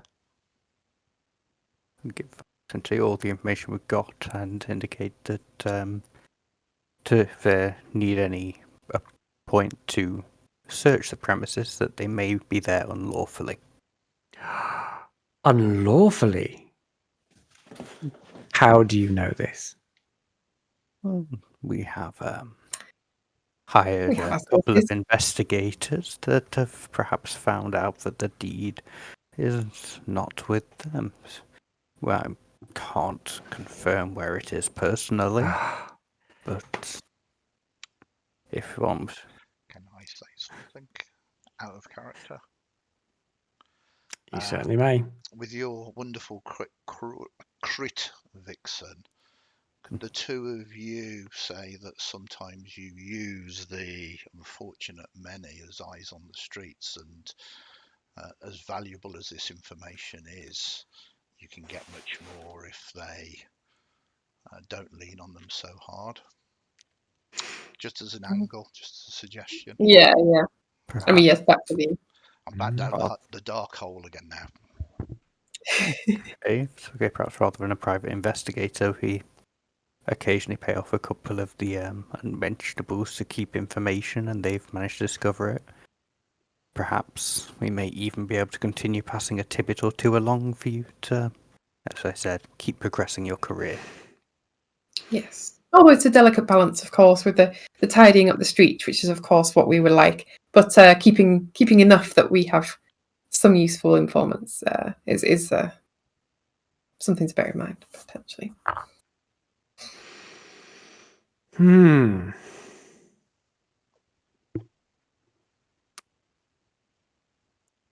Yes. Very well. Taking down the lost boys and girls would definitely get me back to White Crown. Away from this dump. I believe it will be quite a feather in your cap to round off the work you've been doing. They are gaining notoriety in the area. Oh, stuff the homeless. That was for fun. Getting rid of them. Now that would be good. Yes. If you find out who has the deed, let me know immediately. Would it help? Well, yes, because then, well, I can make sure that the rightful owner gets their property back. Indeed. Once eyes and ears are back out about, we'll let you know if they manage to pick it up. Well, just make sure they're not obvious. Of course. If I get questions around them harassing people, then there'll be problems. Do you understand? Of course, we need to maintain a delicate balance. We understand your position. Very well.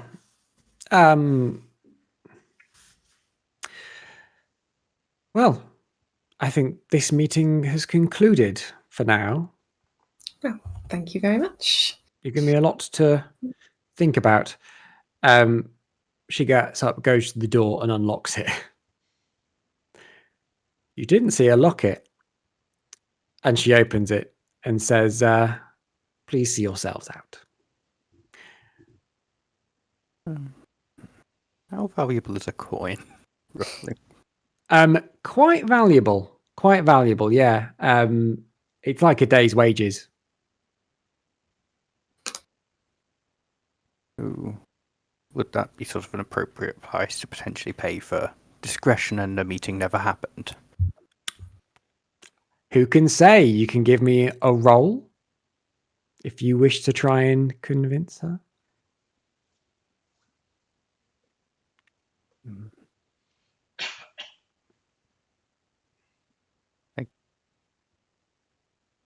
I don't know. Yeah, let's just go for it. Said we're going for rich sponsors, so as we're walking out, I'll pass a coin across. Okay. And of course, it'll be a pleasure to meet you at some point. Give me a roll, please. I want you to give me a roll to see how well you do this. Okay, guess sway is probably still the appropriate one. Yep. Ooh. She looks at you and looks at your coin, doesn't even take it, and just closes the door in your face, going back into the dining room, leaving the two of you standing in the corridor. However, Grimlyn, you in the bathroom, you can now hear that the door to the dining room has opened. I hear anything? You hear you now hear the sound of you hear Vixen say what she said, and then you hear the door closing to the dining room. You're aware potentially, given there is glass in the toilet doors, frosted glass, you can make out two shapes: a taller shape and a very short shape, a very short stabby shape. Grimlyn will come back out of the bathroom though, Brilliant. quietly. Yeah, you can start to hear the sounds of people getting really freaked out by something coming from the bar area. Grimlyn would probably say quietly to Vixen and Jellybean, through the back door, we have an escape route. Okay. Presumably, like looking towards the bar, we can't see Barkin, can we? No, you can't see him at all at the moment. So from our point of view, he should still be outside, right? Yeah. Vixen's eyes twitching and she's fingering the pistol in her jacket, looking at that closed door.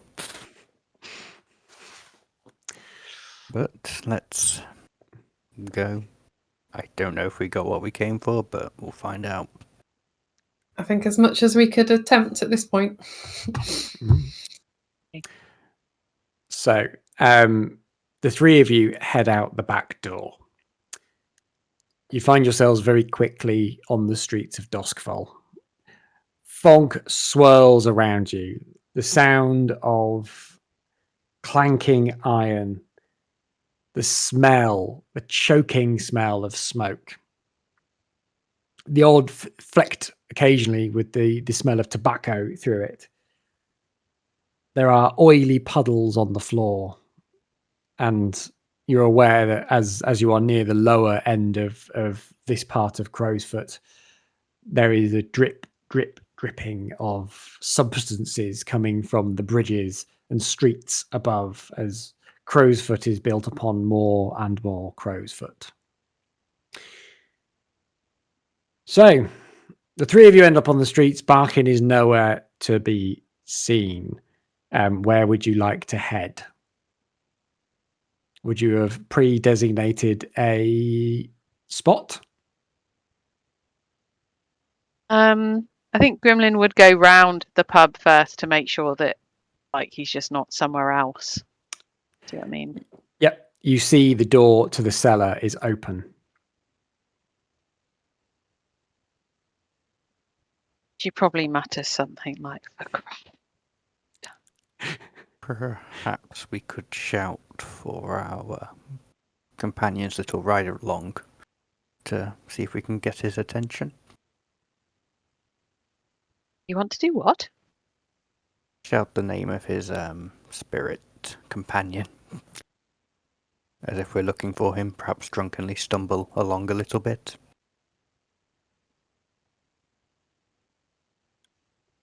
Oh, sure.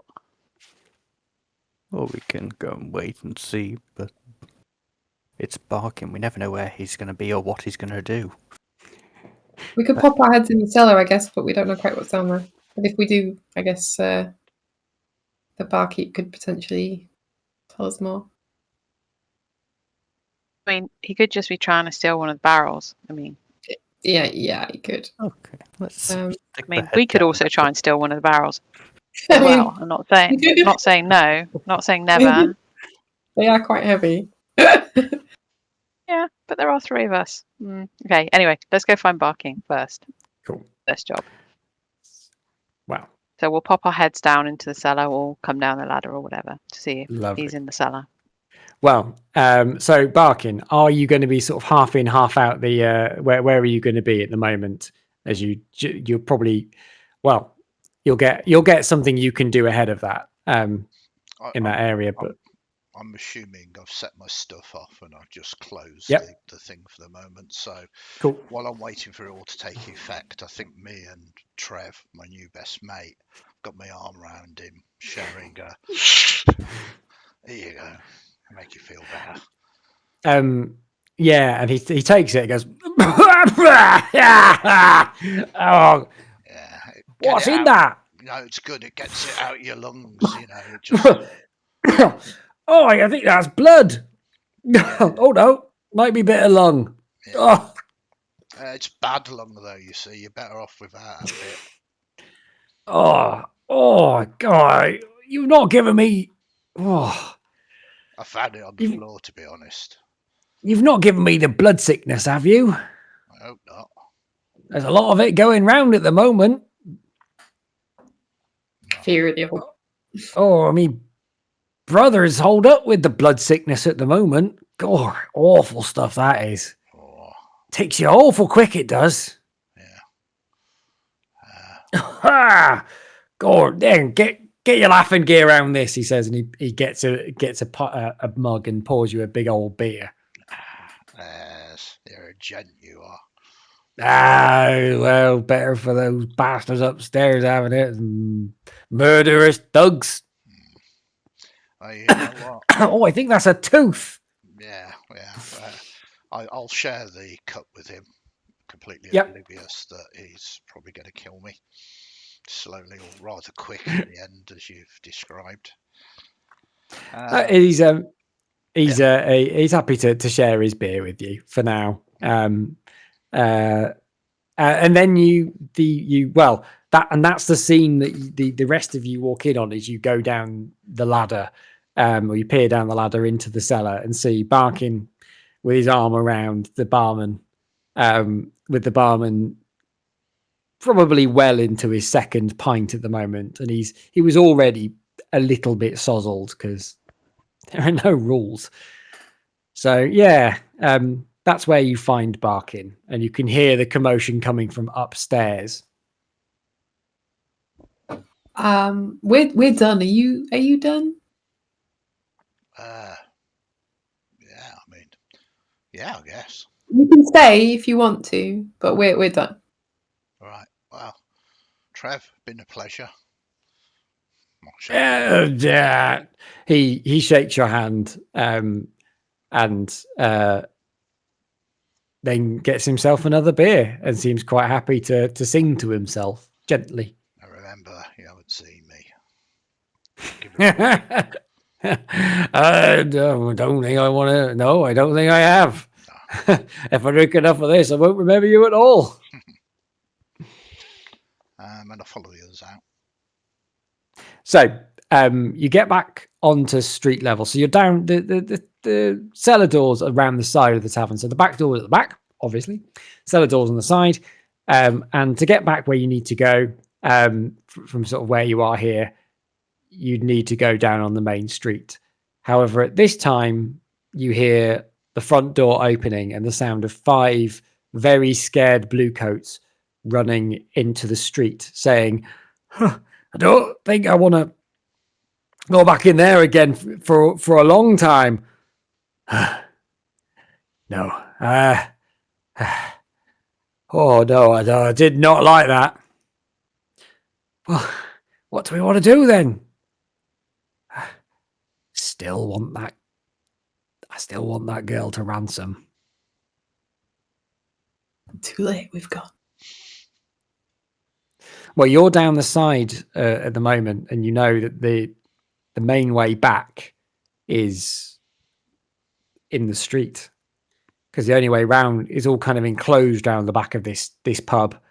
So the alleyway kind of just goes around it. There are some doors into other buildings if you wanted to try and escape through those, but those are other buildings. They could lead anywhere, warehouses, other establishments. I'd quite to shank him, but it's how we smoothly do that and get out.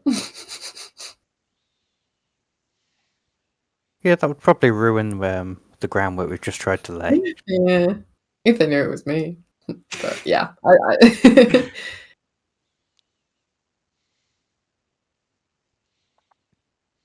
Everyone back down to a cellar for another 6 pints. Well, yeah, like we'll just wait it out, I guess. That's a good idea. They don't know me yet. I could go and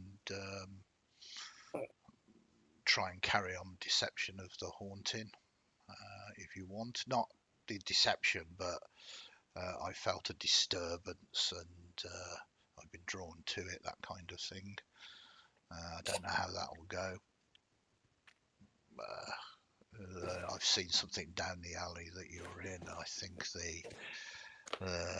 the disappearing unfortunate many are rising, dissatisfied and disturbed by what is going on. I say they haven't seen me yet, but we could just try and escape a different way and disappear. They do know your family name now, Jellybean, so they might try and come after you again at some point, or it might just be the beer talking, or whatever you've arranged with the corporal. Once the corporal has words with them, you might be completely off limits anyway. I don't know. Ideas. Okay, I'm in favour of trying to avoid them completely if we can. Yeah. Just They take- know that I was in the pub, right? So I could say, oh, the little girl, she went that way, and just misdirect them off to another route. You could give it a go. Go concerned Okay. with the concerned citizen reporting it to the Blue Coats as a little girl ran away. As they talk about kidnapping us. I mean, I could say that that Jellybean ran away from you, so she's all by herself Hmm. as a concerned citizen.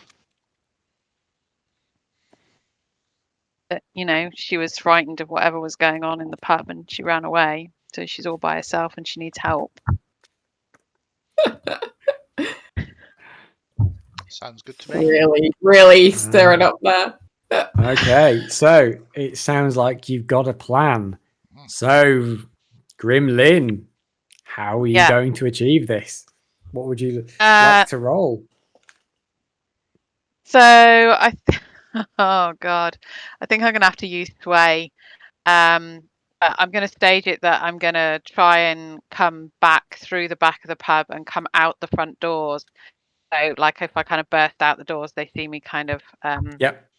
come out and kind of go, the little girl, she's run off, kind of thing. So Okay. Yes, I like that. I like the sound of that. I am Yeah. gonna push myself though because acting helpless is not one of Grimlyn's key Yeah. skills. Yeah. Try You and can hide also that camera with dynamite. you can also take a devil's bargain, or you can use a flashback if there's anything you think you could have set up earlier. Not that you knew this was going to happen earlier, but there could have been things you could have had contingencies for. Yeah, I mean, I wonder if I could have gone to my friendly apothecary and said to her, you know, if I wanted something maybe that I could put on a bit like a perfume so that when I get near somebody, it kind of just like confuses them a little bit so that they're Okay. not as with it as, you know, as they would otherwise be. So yeah, so I could have put some of that on before I go outside so that then when I get close to them and I'm kind of going, help her, she's a little girl. Yeah. Okay. I would say take an extra stress, but have an extra d6. I'm not going to make you roll for that. She's going to have something for that. Okay. So that's 3 stress if you wanted to push yourself as well. Yeah. And get an extra 2d6 there. And let's hope that this is good. Yeah, because otherwise I think I'll go to jail.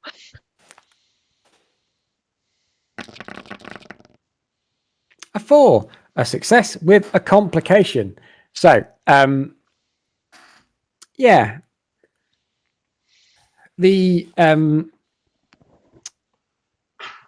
blue coats look at you, and they look at the direction you point as you stumble out and let them know. Is there any other flavour you want to give it? Anything else you want to say to them?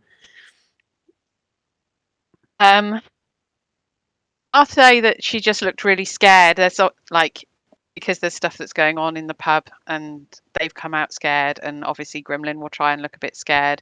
So she's like, you've got to help her. She's all by herself. So she's really playing she's kind of like something bad is going to happen to her because she's out all alone. And she ran off and Okay. Yeah, so I think that's kind of where she's coming from. So you get an extra heat, so that means you now have 2 heat because they are going to remember the smell and your face. However, it works. The smell does confuse them slightly. And they go, "Oh, God bless you, madam." As one of them smiles wickedly and says, "It's a shame for a child to be walking around on their own. Anyone could pick him up and try and, well, ransom them off to somebody." Man, I really want to shank them. Yeah, me too. We'll make sure she gets home safe. No, kid. Start separating a bit, you know, like start picking up. And they all nod to each other, and then one of them nods to you. Says, "Thank you, madam." And they all go running off in the direction of they all go running off in the direction of the that you pointed them in. You do notice, however, that it very clearly smells and looks like at least one of them got very scared in the tavern.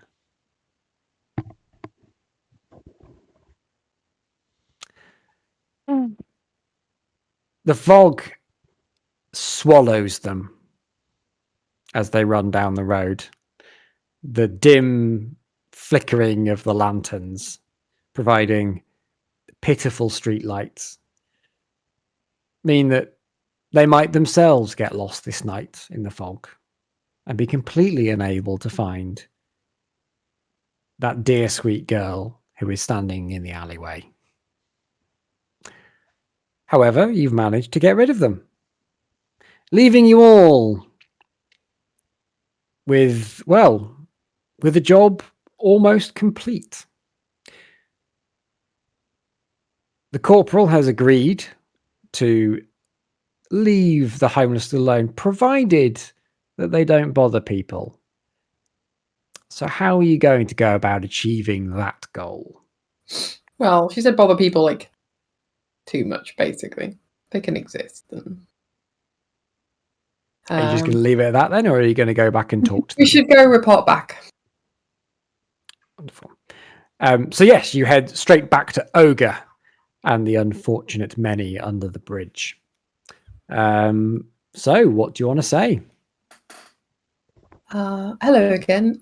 We've spoken with the corporal and believe we've made a deal.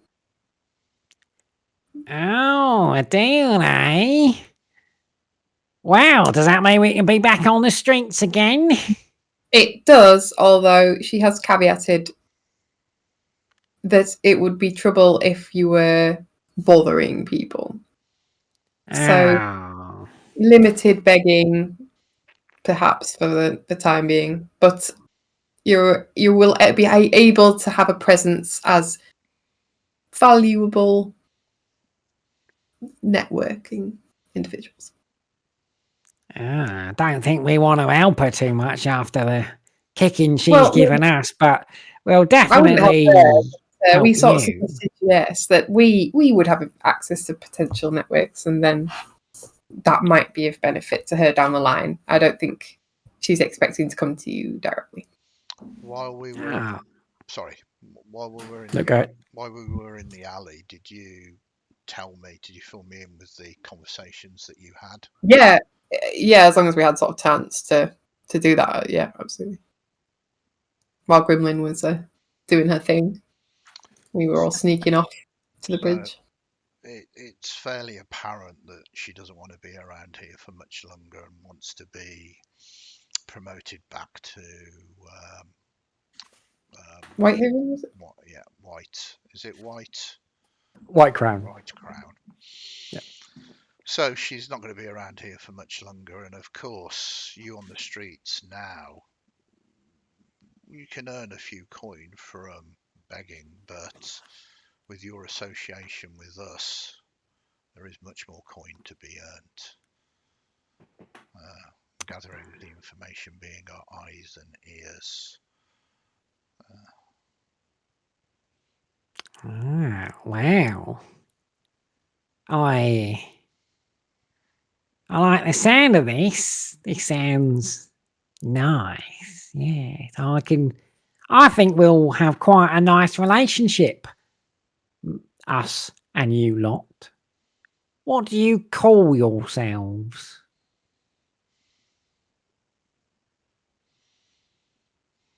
Do we have a Ogre name? looks at you and just says, You don't even have a name. Oh, you won't get far in this world without a name. Well, we're based at the Apollo, so do drop in. That old theatre? Thought that place was falling apart. It is a little bit, but that Ow. makes it out of the way. We're setting a new trend in the fact that people don't know who we are, people don't know where we are, but people know that somewhere there are hauntings and spirits and things that you shouldn't mess with. Perhaps the nameless, the lost. Auntie Helen's tea party. Indeed.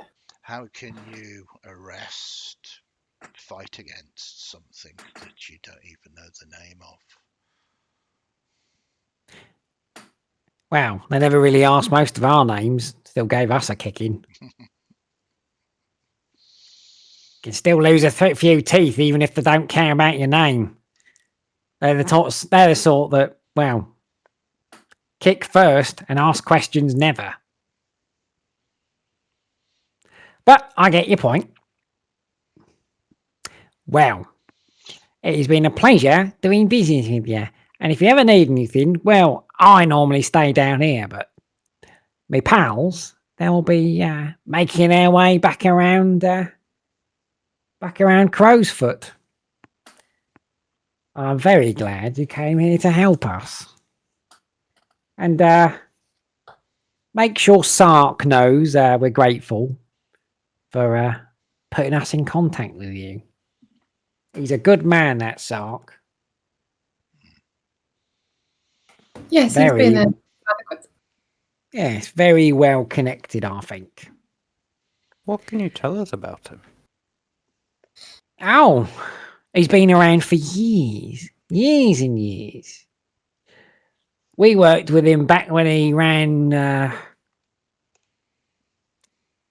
forget one of the gangs. It was either the Lampblacks, could have been the Railjacks. Can't remember now, but he was always the muscle. Very affable. Everyone knows him.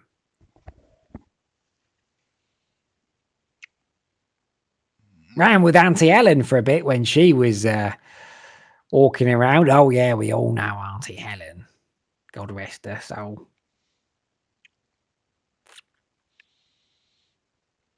Well, if you ain't got any more questions. Such of a long shot, but have you heard of H.G. Lazarus? H.G. Lazarus. I'm going to do a fortune roll for him there. Or them.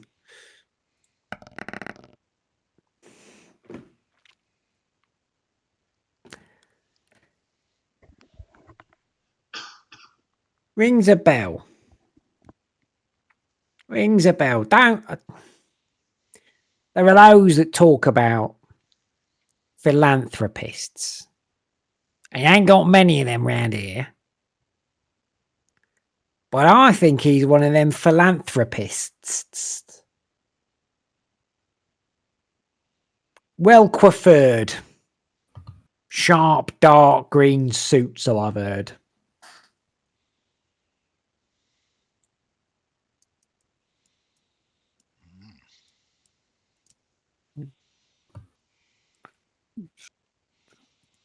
Good question, Vixen. Yes. Yeah.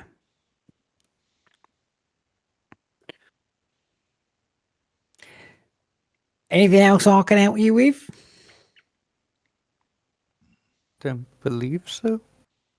Well, you need us. Obviously, give us a bit more time and we'll have a bit more information for you. But if we hear anything about H.G. Lazarus, we'll let you know. Excellent. And so, from there, you can all go back to the theatre and let Sark know if you wish. To which Sark will let you know, well done, it's a good job. We've now got ourselves a very good network of informants, certainly for the area we operate in. This will make our lives easier for any other jobs we want to do here. And, well, we probably don't want to venture too far out of Crow's Foot for the time being as we cement ourselves as operatives in this area. But let me spend some time looking into other things we can do, because we've got a world of possibilities here. Let me see what I can do. I recommend after a job like that, you all go to ground for a few days and take some time to rest up. Yes, that's a good idea. Yeah. Blue coats are dreadful. Oh, God, yeah. Yeah, well, a lot of them are in the pay of, the big toffs like yourself, Jellybean, like your family. They all own the blue coats, most of them. The noble families up in White Crown and the council. Most of them have got a blue coat in their back pocket. Oh, yes. You'd be mad not to these days. If you can afford the coin. Right, now, let me spend some time. I'll get it bedded in with your new network of informants, and I'll send the old message out in a few days for us to get back together. That sound good? Yeah, absolutely. Lovely. So, as we have hit the end of the engagement, we will now do the end of the engagement. So, a job such as that. Ooh, let's work it out. So, you finish the job with 2 heat, which is very good overall. So, let me just find the right page. So I can never find it. There we go. So first we do the payoff. Well, for that job, you unfortunately don't get any coin, but what you do get is a claim on informants, which is very good, which means you'll get +1 dice to any gather information roll when you do it in your own territory.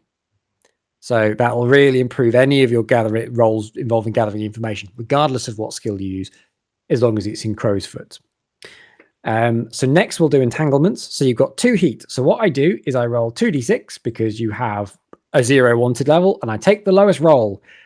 On a 1 to 3, you might get gang trouble or the usual suspects. On a 4 or 5, rivals or unquiet dead, which you've already had. And 6, something called cooperation. The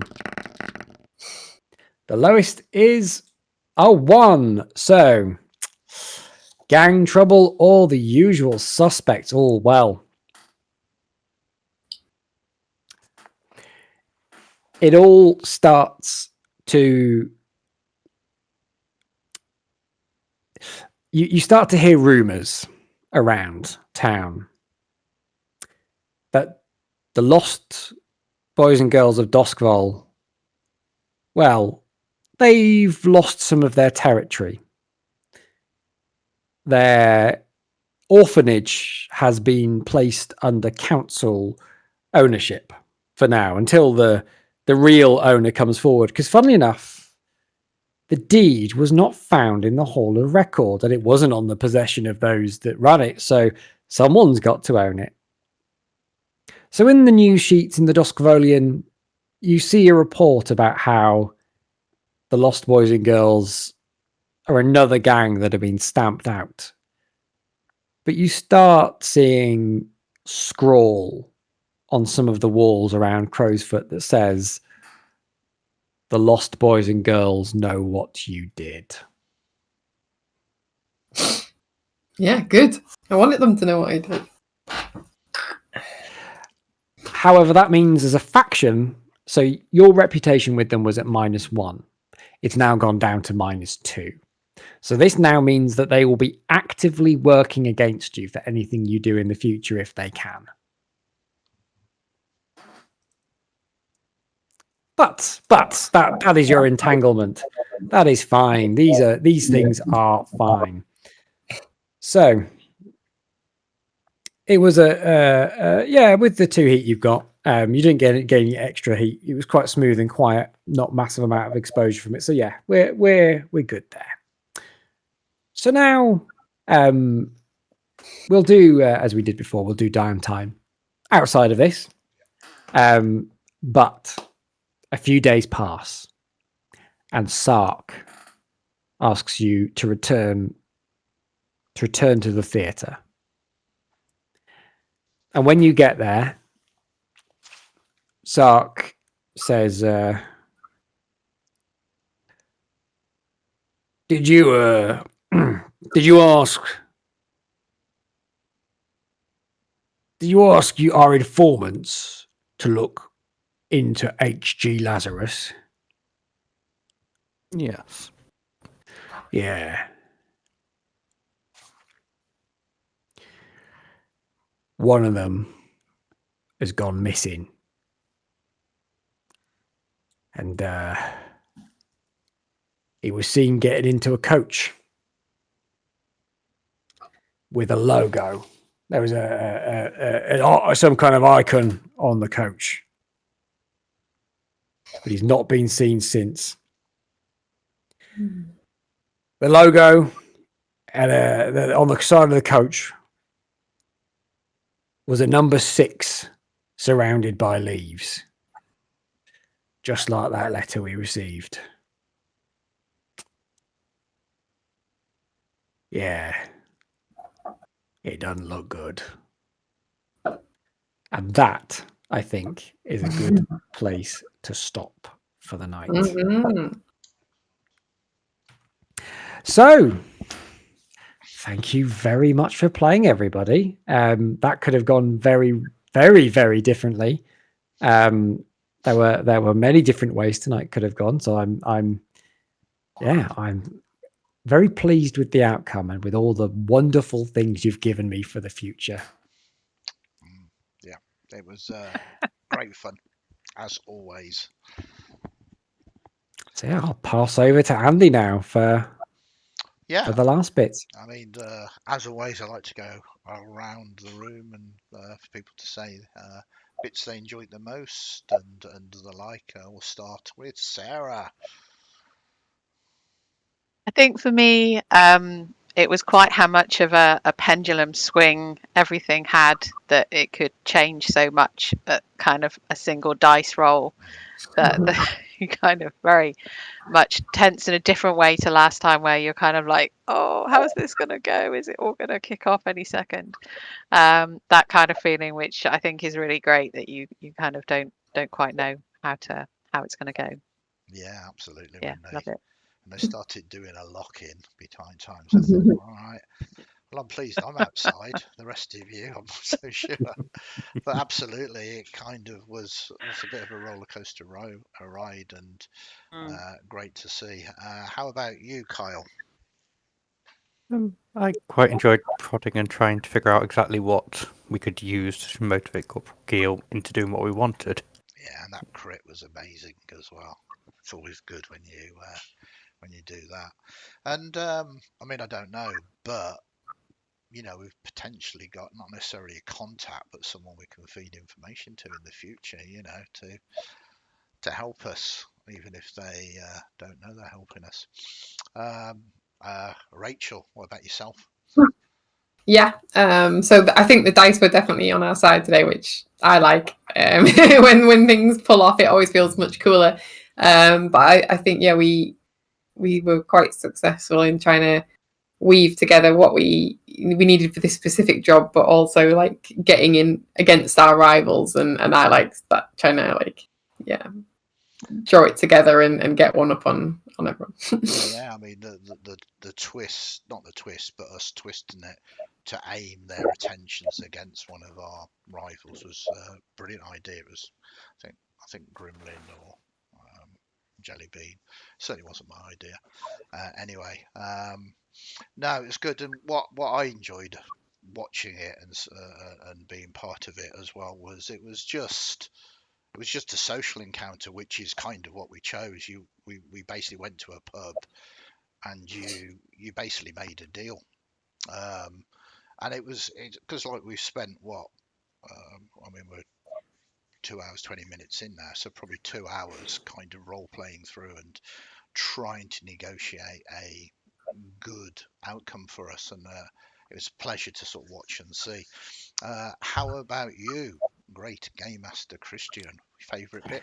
Ooh, well, I think I enjoyed the plans people came up with to get you out, and to keep to do, well, basically the two of you in the room, Carl and Rachel, with trying to figure out this right thing to get it to get her to be on your side. I really didn't expect her to finish on your side, except because you got a crit. And Grimlyn's unlocking of the back door and dealing with the drunk blue coat, and fainting on him. I love that.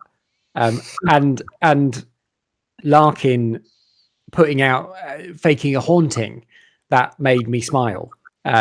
So I was really pleased. I don't have a favorite moment, but those are things that made me happy as a GM. Because one of the challenges is, especially in where I hadn't prepared you ahead of time too much. I'd only put it in the chat earlier about these are potentially your options.